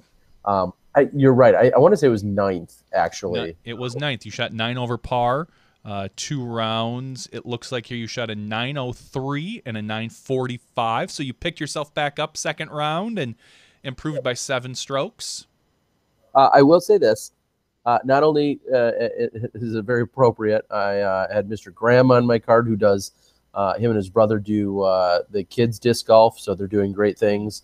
I had Jared on my card, who was awesome, a lefty, and then I had Jake on my card. And through Jake and just the amount of fun that I had second round, I also met Mike the Boat King. I think I'm obligated to say that. Mike the Boat King, and just I had more fun during that second round. And my first round was fine, and it was fun, and don't get me wrong, there's nothing wrong whatsoever. But we really got loose second round, and I had probably more fun during that round than I've had in years out on a disc golf course. It was so much fun playing with those guys. We were all giving each other a hard time. They had, questions about the broadcast and the podcast. We talked a little bit about that and video coverage and things of that nature. It was a really, really good time. And I also said, I felt like I shot 25 strokes better second round. It ended up being 7, but it felt like 25. It was a night and day difference in terms of how I played the course. And I think I improved, I want to say like 6 strokes out of my first 8 holes. Mm-hmm. And so I slowed down a little back, but I'm going through all these holes that I was either parring or bogeying first round, and second round I'm parring or birdieing them or whatever. And I was like, wow, this is going great. I could improve by 20 at this rate. I played so poorly. But I didn't keep quite that same momentum, but it was a really challenging course, and it was a lot of fun. And it was kind of weird too, because that first round was the first time I ever played the course. I had walked it 3 or 4 other times during coverage, but I'd never thrown a disc on the course. And so I guess it does make sense that I improved my score drastically second round now that I had 1 round under my belt playing it. But it was a lot of fun, and those guys were great, and the event was great. And just to put it in perspective, not that I compare myself or think I'm nearly as good as a Cat or a Paige Pierce. Mm-hmm. But I think Paige shot 4 down on Saturday, playing the exact same holes. I want to say she shot like an even or a 1 down and then shot a 4 down maybe. And to put that in perspective, I shot a 9 over and then I think a 1 over. And I'm not at all trying to say that I should have shot anywhere near her, because clearly I don't have the skill sets that she does. They're pretty darn good, and it was awesome. It was awesome to be out there. John Houck course design, championship caliber, par 68, and Eloisa and Todd Rainwater, just the most gracious, amazing hosts in the world. So thank you guys. Thank you everyone for the experience. I want to thank Rick, who also worked camera. He was the catch camera throughout the weekend, and him and I are working on editing as we speak, so that all of that footage with commentary can be released immediately after this event, the Green Mountain Championships, wraps up. So for anyone that asked, I know there was a couple questions, but yes, that's the plan right now. Awesome. Is to have that release. So super excited about all of it. And Mike, the assistant TD, and really good time. We went to the Tree Bar on Saturday night after a big lobster dinner, and then we found ourselves over at the Chicken Box, where there was a ton of golfers, and there was plenty of fun had by all throughout the entire week for sure. So Johnny, one thing that I saw you mention earlier today, and maybe you can elaborate briefly on it, picks. I mean, if you're listening audio-wise, Yes. probably too late, but people need to get their picks in immediately, do they not? They do. If you are listening and you are a player of the fantasy disc golf, you need to make sure to go out and get your picks in, because the event does start tomorrow. So the event will lock sometime around midnight tonight. Go ahead and get your picks in. I was talking a little earlier about some of the things. I've got my web developer right now kind of redesigning the site a little bit. We're working on some upgrades for next year already. Want to get that out of the way and make sure that there's options out there for everybody who wants to play. So we'll be looking at, like I said, all sorts of new things. Maybe new scoring system, probably keep a salary cap, hopefully custom leagues so you can pick your own events, anything that might be a PDGA event, and all sorts of fun stuff. So we're moving forward with that. So I'm looking forward to working on that for the next couple months. Okay. And I'll go ahead and say right now, there's a outside chance that there may be a little extra live action that comes in on any given evening here from Smugglers Notch. Mm-hmm. I'm certainly not committing to anything, but I was just thinking, depending on the workload and kind of what else we're trying to tackle, we may or may not have a little time to do some extra action here as this week unfolds as well. Well, make sure to invite Jeff LaGrassa into the room when you do that. Yes. He his volume at that 8 and 9. He actually just was headed out to the bar, so that should definitely quiet him down by the time he returns. If he was at a 7 or 8 earlier, he will be at a 14 when he returns from there, and the entire complex will know when he's back. So let's thank him for doing the scores in the morning. Yes, for sure. We give Jeff a hard time, but he does do a lot of stuff for the PDGA. He's a very big and good volunteer. So he just, yeah. Mm-hmm. You're out. So it looks like you need a refill. So why don't we? Actually, you know what? We're not going to close the show out quite yet. We have a review from Disc Golf Nerd. Yeah, it is the Discraft Punisher. The Punisher is one of the new Discraft discs, and he sent us a wonderful, mini review, as he does. If you want to go to Disc Golf Nerd's YouTube webpage, you can do that and get a view of the full review that he will be doing. And a lot of times he gives discs away and all this other good stuff like we do. So here we're going to do the the Discraft First Run Punisher. So without any further ado, here you go. What's up, Smashies? This month we're taking a look at the Discraft Punisher. It's a brand new high-speed, overstable distance driver from Discraft. This one is a first run, 168 grams in the Z plastic. I really like these newer run Z plastic discs. This particular one is quite firm, doesn't have a lot of give to it, but has a really nice pearly look and just a beautiful disc, a little bit opaque, and a perfect color for a golf disc that you're going to see under most conditions. The Z plastic is extremely durable, high-quality, premium plastic blend that I'm sure a lot of you are familiar with, but if you're not, it's just good stuff. It's something that's going to hold flight characteristics for a really long period of time, and generally is quite consistent as well from disc to disc. If you were to lose one of these, pick up another one the same weight, it should fly very similar. In feel, this thing has a good feel in the hand. It's a very flat top disc for sure. It's got a relatively wide rim, but really not that wide. Not super wide, not like a 13, 14 speed rim to it. It's got a pretty comfortable feel. You can see it's got a relatively squared off just on the outer edge, but it's actually pretty slim as well. But yeah, still a good feeling disc in the hand. Had no issues with that whatsoever. Releases clean and has a good feel. So let's talk about the flight of this thing. It's quite overstable, and it's definitely something that you want to throw with good power. It's not recommended for lower arm speed players, or if you like to throw kind of finesse hyzer flip shots to get distance. This is not really the best disc for you. Probably better suited for bigger arms and more experienced players that put more energy on their throws. If you like to throw nice and flat, maybe on anhyzer releases to stretch distance, I think this could be a good disc for you to check out as well. For me, it's a really nice guaranteed stay on hyzer distance disc that I can throw out there and just know what it's going to do. Very little natural turn for me. I would put it somewhere a little bit less stable than like a Z Force. Has been a little while since I've thrown a Z Force, I will be honest about that. But good feeling disc, and it does fly very nicely, especially for flex shots. I can get more distance if I release it on some anhyzer and let it fight out. I think this would be a great forehand driver as well, and just a good overall overstable workhorse distance disc from Discraft. So that's my review. I'll check you guys very soon. Cheers! Well, that's it for my segment this month. Big thank you to Smashbox for having me be a part of the show. If you would like to see the full review of this disc, as well as over 150 others, plus beginner tips and information, the Plastic Podcast, and lots of other disc golf related content, just search for Disc Golf Nerd on YouTube or Google. Thanks, everybody. Thanks a lot, Disc Golf Nerd. 150 disc reviews and a podcast. Stepping on some toes there, buddy. I just have to say. Do it. So thanks to him. Once again, as always, we do appreciate the mini reviews because it's something that we can't and don't really want to do. So Yes, thank you so much, Disc Golf Nerd. All right, Johnny. I'm trying to think. It's kind of weird, as I was saying earlier when Dana was here, that being here on the East Coast, being that it's 11:20, that doesn't bother me whatsoever, but it's just weird to look at that time and think, wow, yeah, this is well, it's an hour ahead of where we normally are.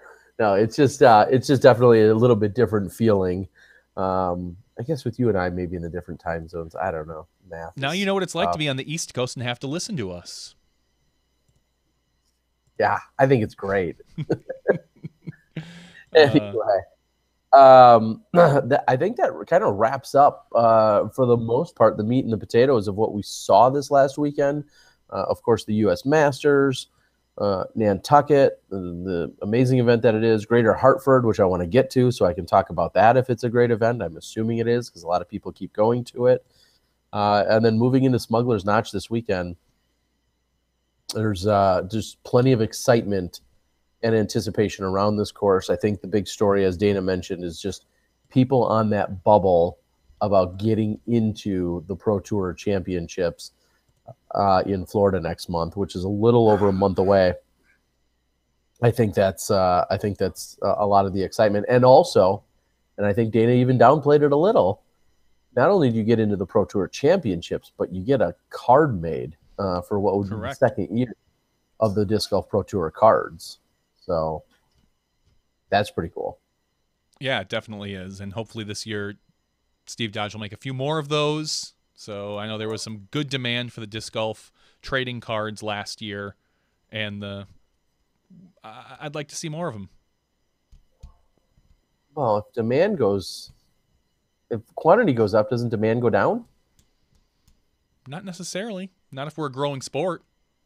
They Okay. can both. Well, they can both go up. But Anyway, let's wrap this up. We're gonna get to some after show where we're gonna do a giveaway. I've got a fun little story about some disc golf stuff, and we will we'll just kind of. I was thinking about giving away Simon Lazat's favorite. I don't know what this. What happened was, I don't recall who it was. I'm sorry. Some gentleman came up and handed it to me and said, "You're going to see Simon." This was on Nantucket on Sunday, and said, "You're going to see Simon next week in Green Mountain, right?" I'm like, "Yeah, I'll see him." He's like, "Oh, here," and he hands me his disc, and I was like, "Oh." And then when I saw Simon at check-in today, he's like, "Do you have a disc of mine?" I said, "Yeah," and he said that I said, "Yeah, someone handed it to me." He goes, "Yeah, I told him to." Well, we'll see if you get that back, but I think I'm going to be covering his card more than likely tomorrow. So I told him tonight that I'll be able to return it before he tees off. So, well, he should do. Or we Simon could should go do the same thing that I did, and we'll let you know what that is when we come back for the after show. All right. Well, as always, we want to thank everyone for joining us here tonight. Continue to follow along on the live chat. We'll interact with you a little bit more. I readily admit I did not pay too much attention to the live chat, having Dana here tonight. So if you've got questions or anything you want to interact with us, please do so on YouTube. That's during the show or the after show, especially. We'd like to thank Dana Might for joining us live in studio here tonight. I'd like to thank Chad, who helped me get a little setup going on here tonight for our studio action. We'd also like to thank Disc Golf Nerd for giving us the review, as he did, of the Discraft Punisher. And we have a giveaway and some other action during the after show, which sounds like we'll see you in just a few minutes. So for Johnny and Terry, the Disc Golf Guy, we'll see you in the after show when you step inside the Smashbox. Thank you to our $2 and above patrons. Your name is listed below in the credits. If you are interested in being listed as a producer in the Smashbox TV credits and supporting this and other fine podcasts, please visit patreon.com/SmashBoxTV.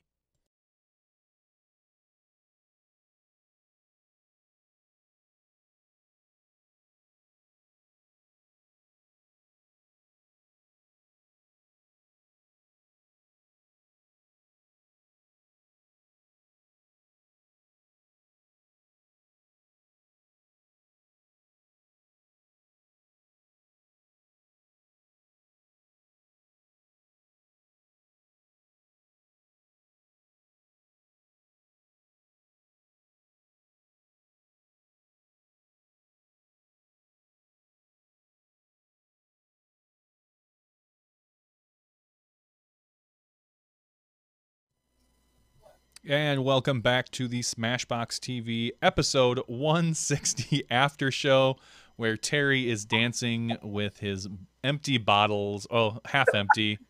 They're going to be empty soon enough.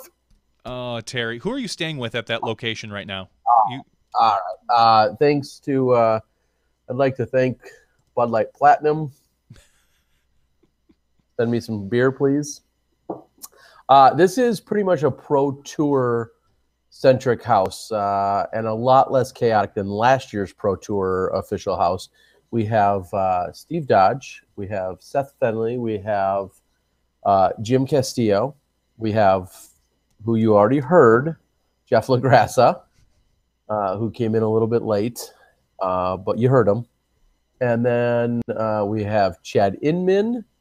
And then joining us tomorrow night, what day is it, Wednesday? No, so not joining us till Thursday will be Rick Hushane, our other cameraman. So pretty much all Pro Tour related, I was almost going to call us employees, but Pro Tour people, volunteers, workers, helpers, contractors, whatever you want to call it.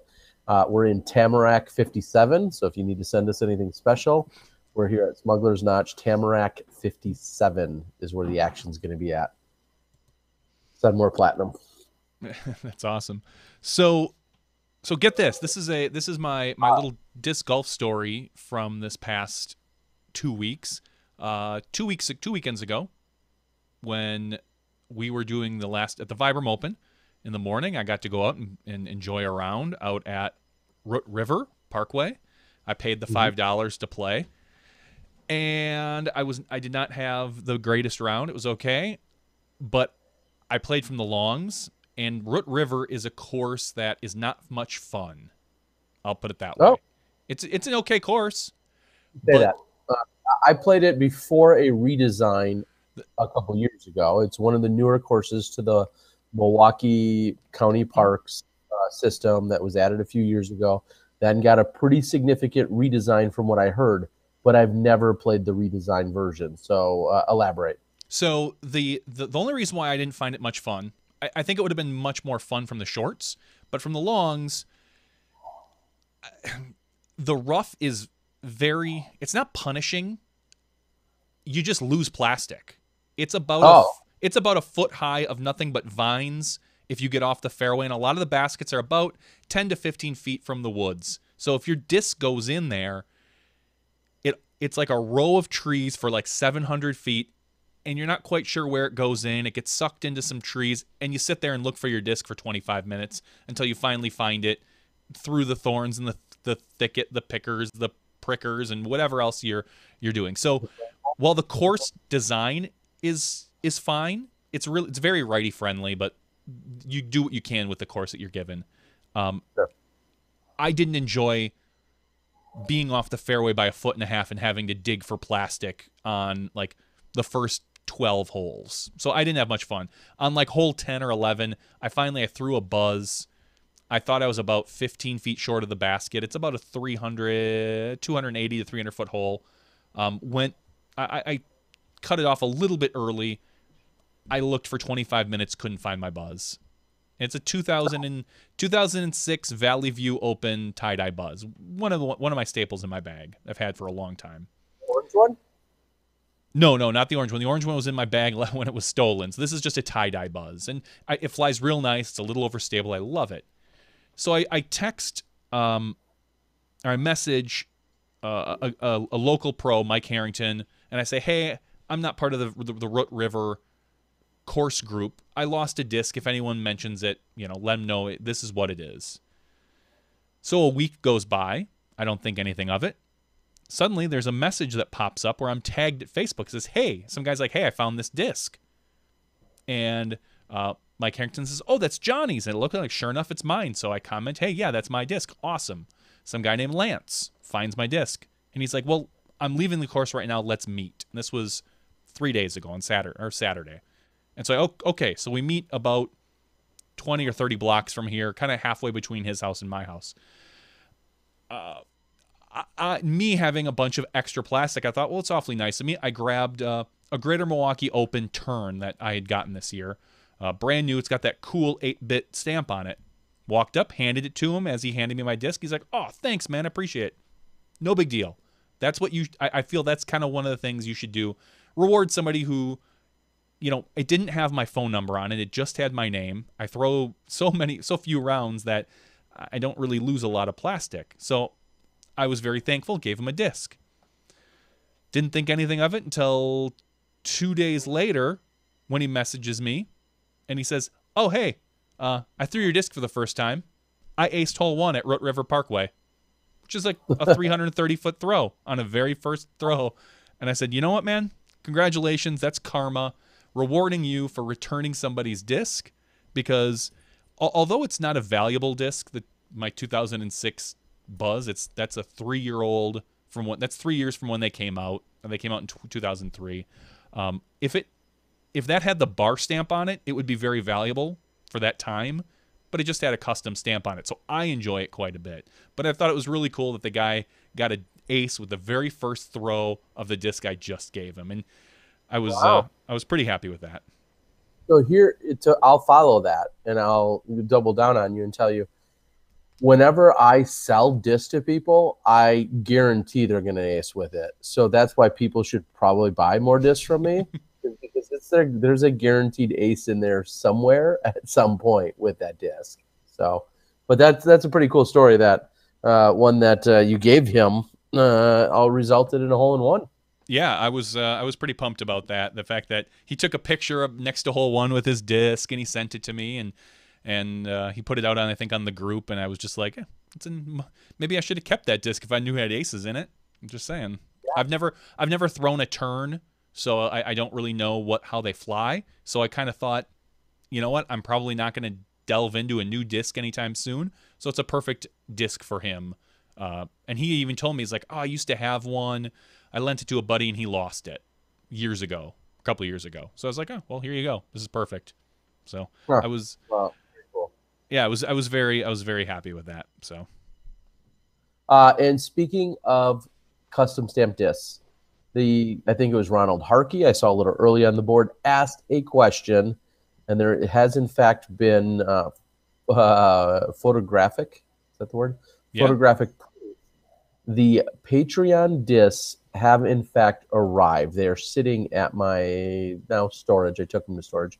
They arrived at my house. There was a little bit of a miscue on the shipping, which I take the blame for in this case. And they tried to go to a different city, and then they ultimately got routed back to my city, and then I went to the local UPS to then pick them up. Again, a little bit of a miscue, fat finger, whatever you want to call it. And I opened them up, took a look at them. They look great. I didn't dig through every single one of them, but I opened and looked at the first few, and they looked really good. I sent you a picture of one. you did. And then sure enough, when I was in Nantucket, a gentleman had come up to me and said, I just want to know, thanks for the show. You guys do great. I'm a Patreon supporter, all that stuff. I was like, oh, I thought about bringing a handful. And then I thought, no, I don't want to about who they went to and who they didn't. And excuse me. So I didn't bring any along.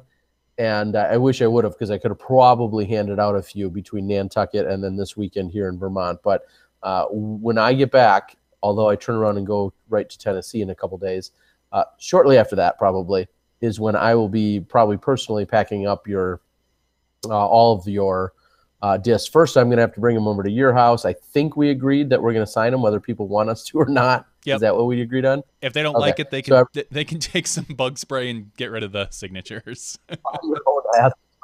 And take our signatures off. But I think that's the plan. Is we'll get them all signed, and then we're just going to there's 2 molds. I'm not going to tell you which 2, but we're going to randomly throw one of the 2 molds into a box, and then they'll get shipped to you. So that is where we are at. Danny asks, how do I get one?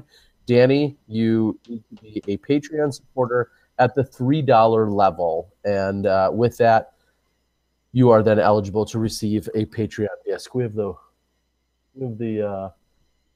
door open here, and it's getting buggy. So that's how you can be you yourself. And then the Patreon disc will be it's stamped in terms of for 2017. Obviously, come next year, if you're a supporter during that year, we're going to have 2018 discs. Dan Harbeck is a huge supporter of the Disc Golf Guy and SmashBoxxTV. Asked if he can have number 1. We may not number them just for the sake of not having that pissing match, to put it bluntly. Yeah. We may not actually number them. We don't want people to get all worked up or say, well, I signed up like the day you started Patreon. How did I get number 39? We're opening ourselves up for a lot of challenge at that point. So you're going to get one. It'll have a signature of both of us. So, Christy says I can bring hers to Tennessee. That's a good call. That I could probably do. There you go. Can we see the stamp, or do we have to wait? Let's wait for now. Yeah, for now we'll wait. Maybe next week, as we're that much closer, maybe we'll show you guys at that point. So like Terry said, if you want a Patreon disc, sign up at patreon.com/SmashBoxxTV at the $3 level. If you just want to be entered into the weekly prize drawing giveaway, where this week we're going to give away Simon Lazat's favorite disc, you can do that at same place, patreon.com/SmashBoxxTV at the $1 level. And if you have any questions about Patreon, just reach out. We can answer them. It's an awesome system that lets content creators get paid what you feel they're worth. You can restrict it and limit it and all this other fun stuff. But if you have questions about it, reach out. I'm always happy to answer them. So, and some very brilliant comments come in on the board that I've got to read. Steve Osmond says, start numbering them at 5,000, which would be a funny way to do it. But Tim and Joe both said number them all 1, which is, I think, just would be a very clever way to do it. So, and Disc Golf Nerd says he really needs a damn Disc Golf Pro Tour Silly Pint Did you ask me about one a few weeks ago or a few months ago? Because I feel like I got one and I forgot who asked about them. And so I feel like I have one, and we could probably find a way to make that happen for you. So, yeah, I know someone had requested that. So, yeah, here, Disc Golf Pro Tour action this weekend. Super excited about it. And I think we're going to see a good battle and everything unfold, both men's and women's side. We're watching things. Ricky Wysocki may have the Pro Tour, points title wrapped up, but there's still plenty of money on the line. And as we said, plenty of people trying to fight into those top 50 spots for Florida. And as I said earlier, the smart money's on Ricky Wysocki this weekend. He's won this thing 4 times in a row. Yep. I mean, it's I'm not smart saying money. Okay. I've got one for you. We had to go over to the Pro Tour trailer tonight so that we could pick up all of the stuff for the podcast, so we could get set up here in the in the room.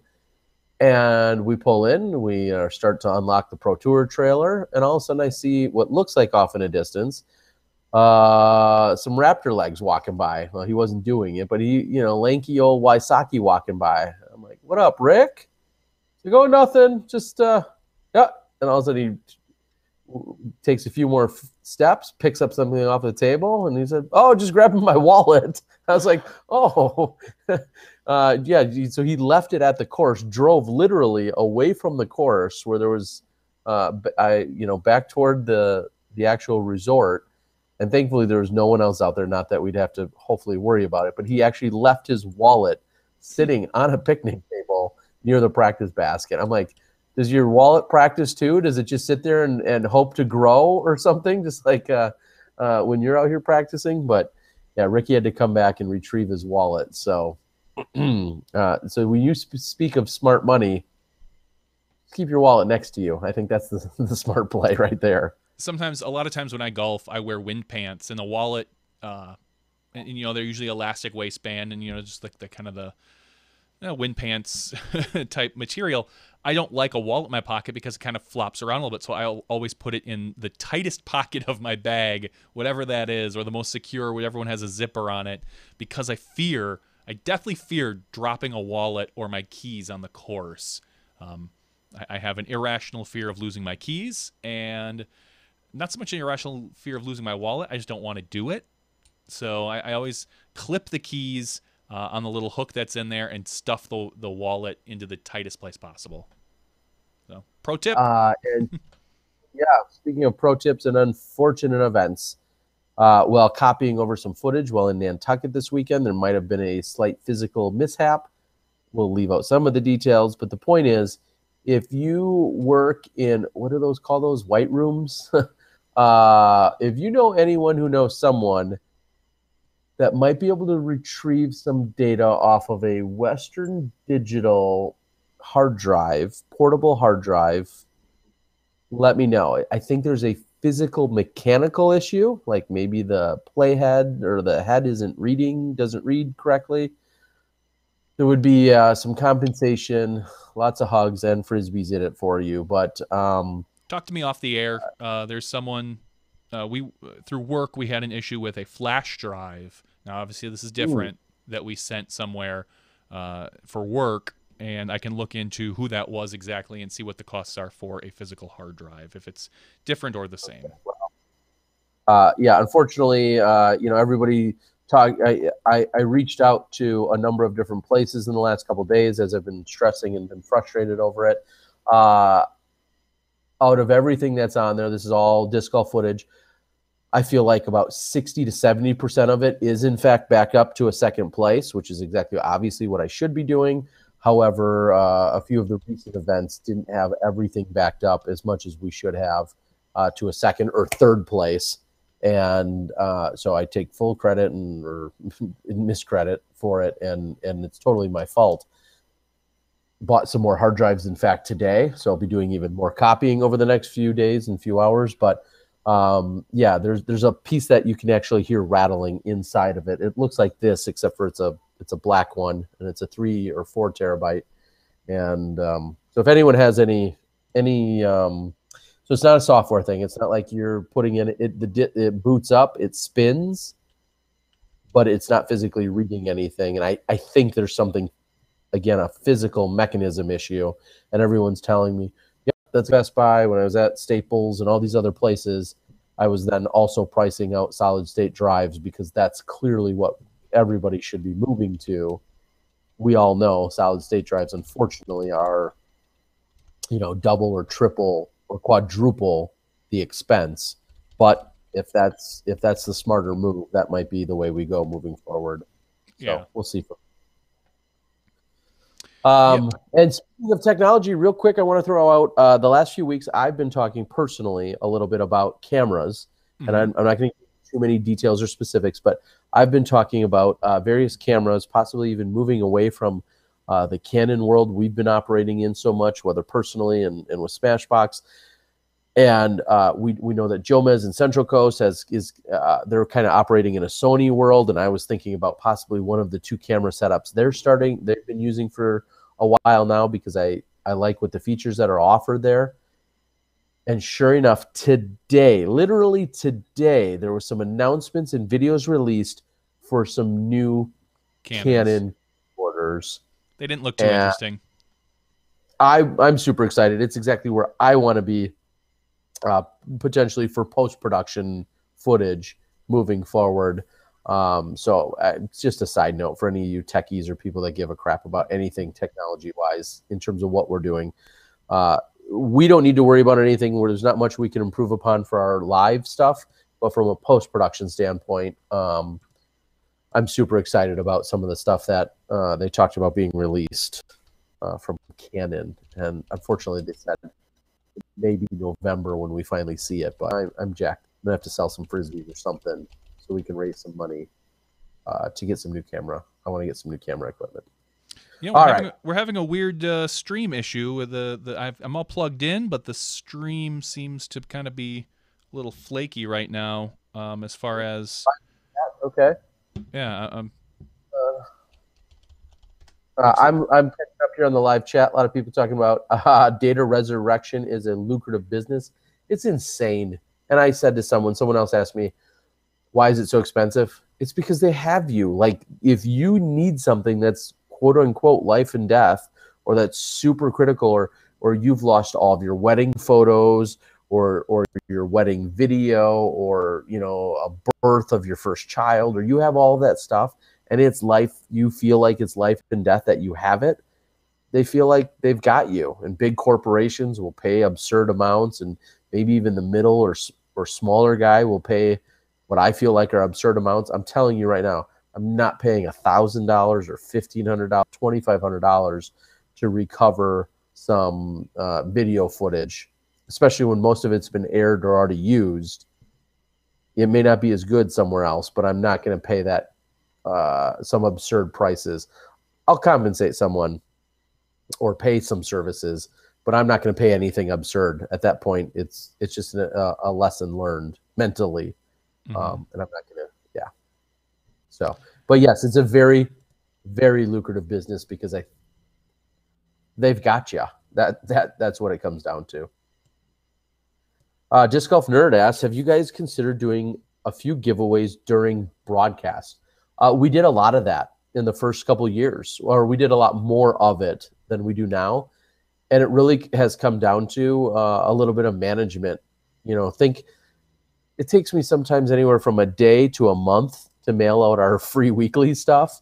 It's just a matter of management of, a sponsor wanting to give something away, running a contest, administering the contest that somehow can't be disputed or fought about, which is almost impossible, whether it's trivia based or something else.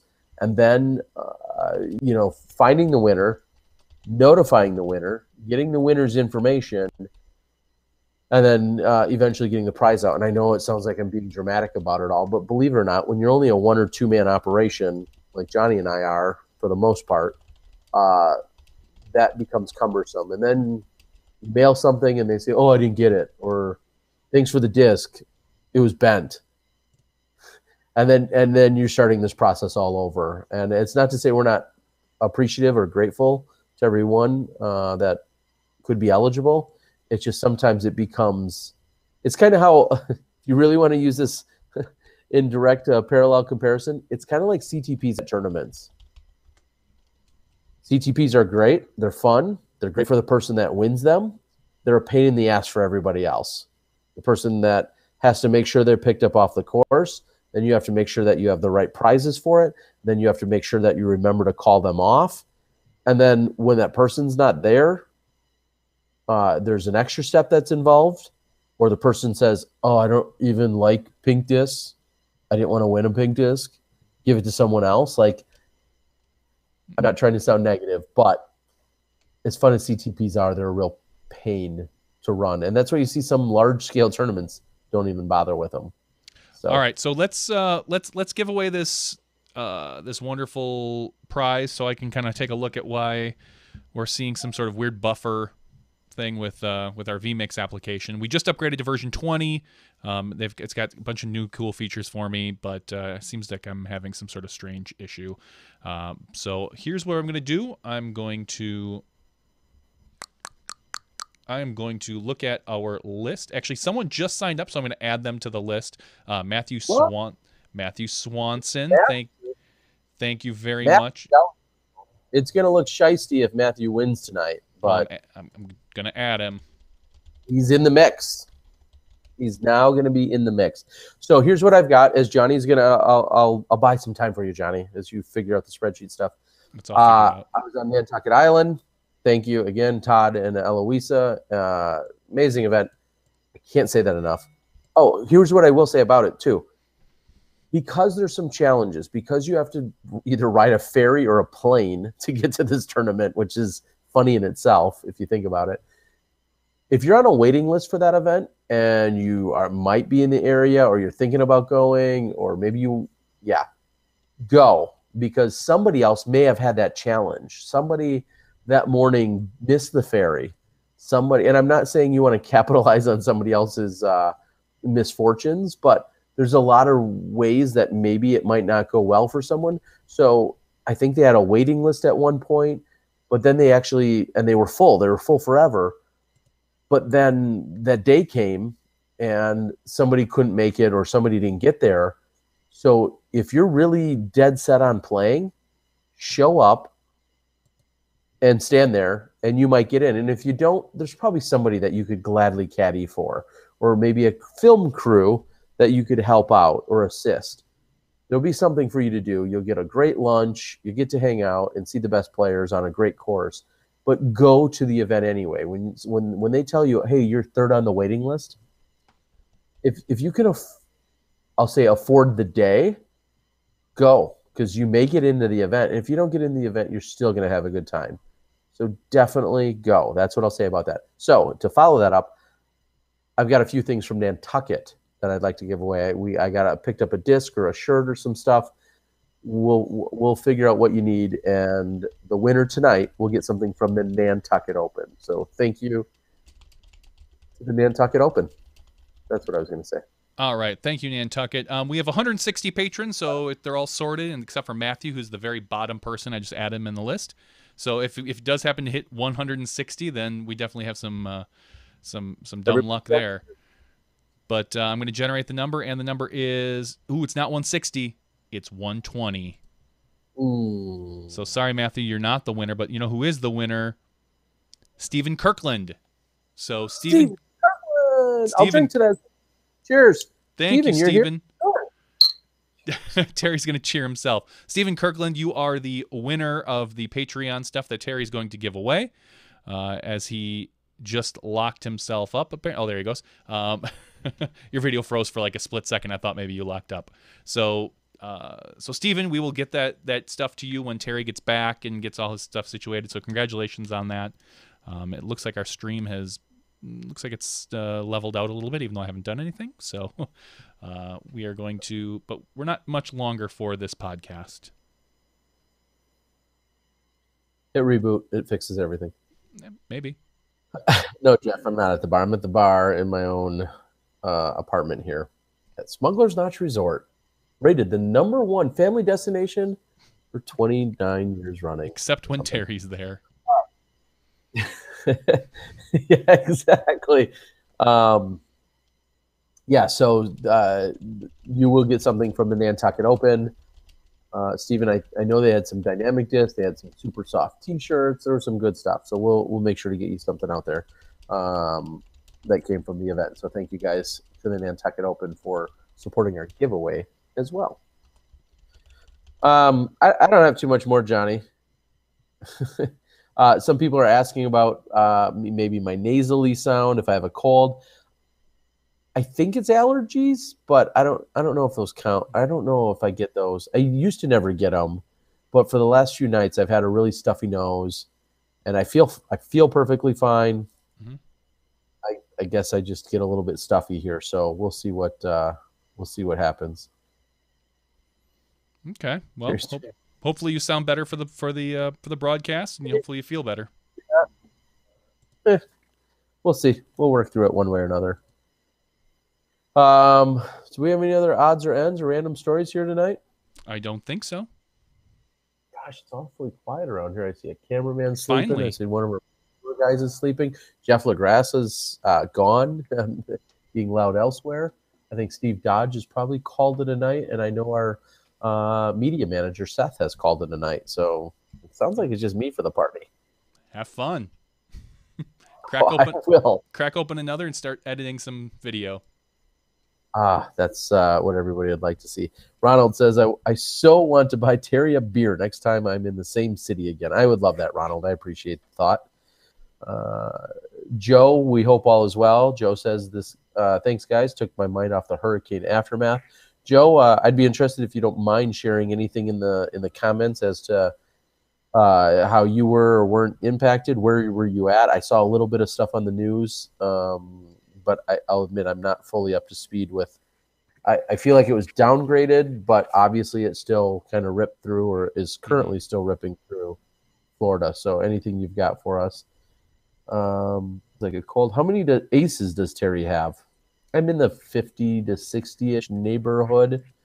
I got one last year. I rarely play, but I know there was a brief when I went out last year. I remember getting one. I thought, oh, that's still cool. Once in a while. Yeah, I splashed out last weekend. I played around at Abendschein on a 153-foot hole, hit backside chain, splashed out. I was super excited. I thought I as soon as I threw it, I'm like, oh, that's got a chance. Nice hyzer line, and just hit chain and just kind of dropped out the back. What I'll say about golfing, you I know you got to go out and you played last weekend, and I played in Nantucket. I know this sounds a little bit silly, but I almost feel like I'm at an all or nothing stage. It was really, I personally hated how I performed in Nantucket. I'm glad I got to play. Thank you to Todd and the this really challenging course, and second round was a lot of fun because of the people, but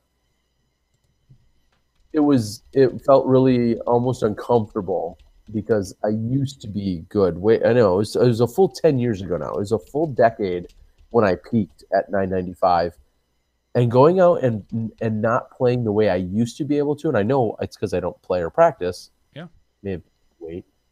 Anyway, but it's not as fun for me, and that's where I thought, wow, maybe I just shouldn't even bother playing, because if I'm going to go out and get frustrated, and I wasn't mad or upset or kick anything on the course, but it wasn't as much fun because I know I can or could play better. I don't know. I had a mix of emotions in being out there.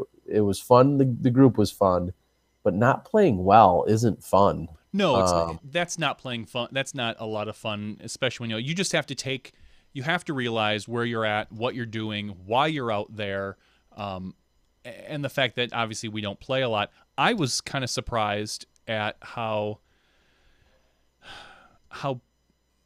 poorly I drove on some holes when I was out there playing, and how well I putted on some holes. It was backwards to what I thought it was going to be. I airballed one 12 to 15 footer, but I drained some 30, 40, 50 footers, little jump putts, but I could not get a disc to.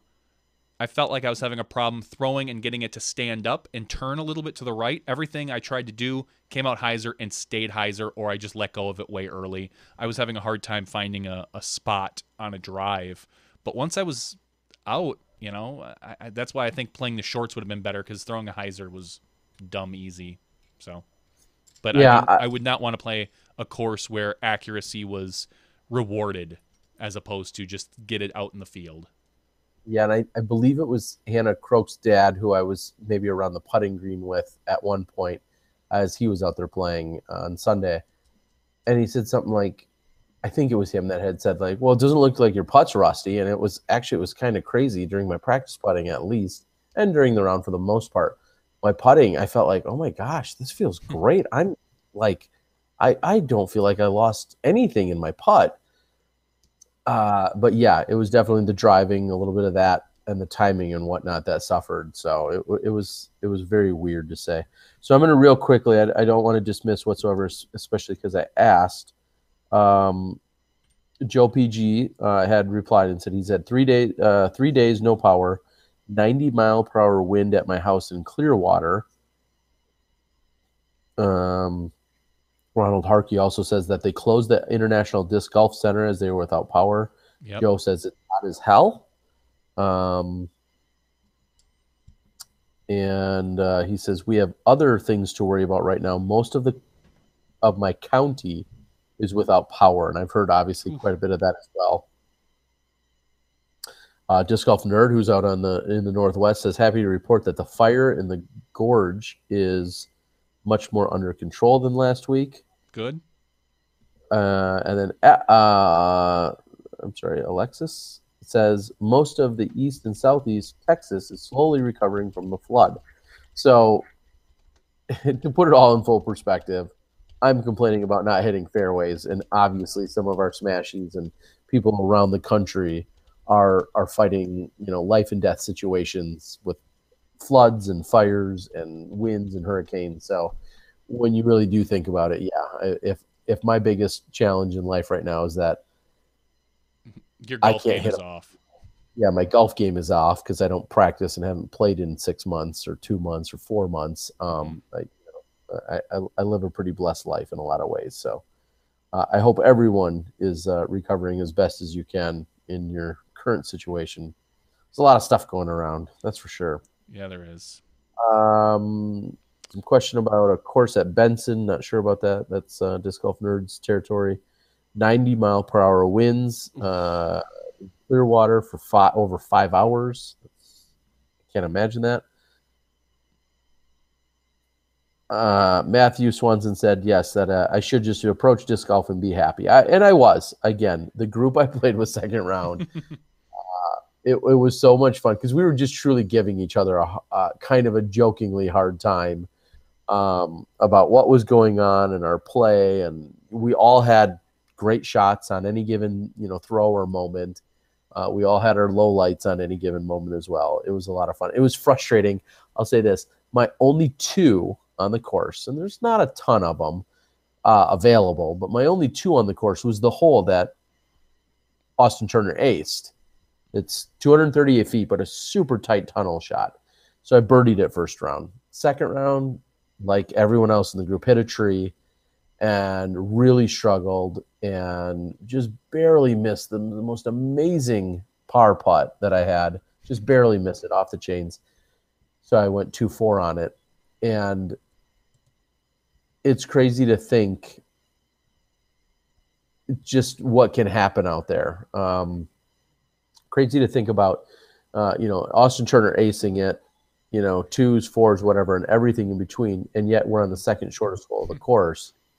It's a challenging course for sure. So Climo is playing in what? I don't believe you, Jeff. He says Ken Climo was playing in Clearwater through the hurricane. I think he's kidding. Yeah.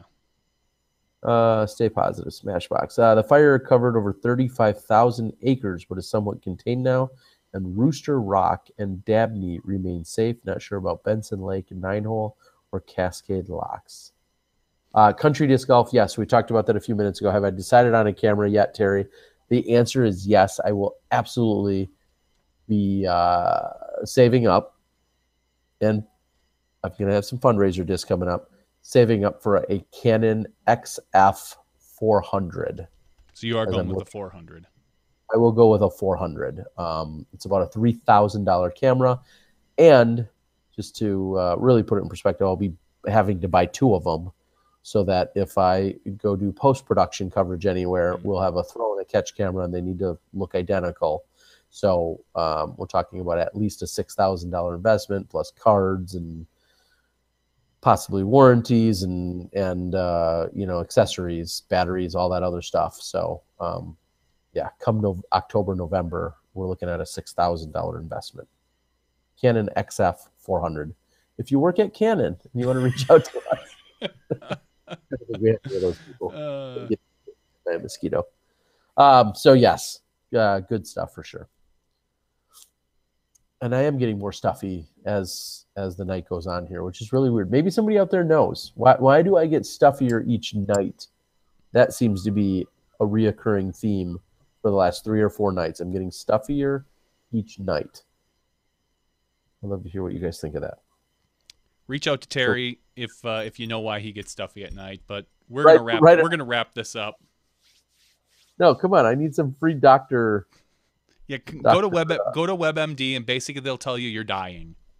Just putting all your symptoms, and I'm sure it's some rare disease that you caught because you visited Nantucket in September, where when some bug has come out, and it's probably in your ear, lodged in there, causing you to think. But we need to wrap this up. Somebody would probably say you deserve every bit of ailment that comes your way. You went to Nantucket, and you went to the lobster trap, and you got chicken. Somebody would probably tell me I deserve to die because I didn't take advantage of ordering lobster, but I'm not a lobster guy. So is that camera water resistant? No more or less than any other camera. Yeah. All right. I'm good with wrapping things up. It's been a fun night here. We're excited. I know I've said it 10 other times. We're excited about how the Green Mountain Championships is shaping up, how we're going to be able to present it to you. You're going to have Jomez post-production footage. You're going to have some stuff that will eventually come from the Disc Golf Guy. We'll have SmashBoxxTV. We're going to have live Thursday, Friday, Saturday with the women spliced into the men, just like you've been used to all year. We're going to have all of those things for you guys. And it's going to be gorgeous. It's going to be gorgeous weather, gorgeous atmosphere, and a great time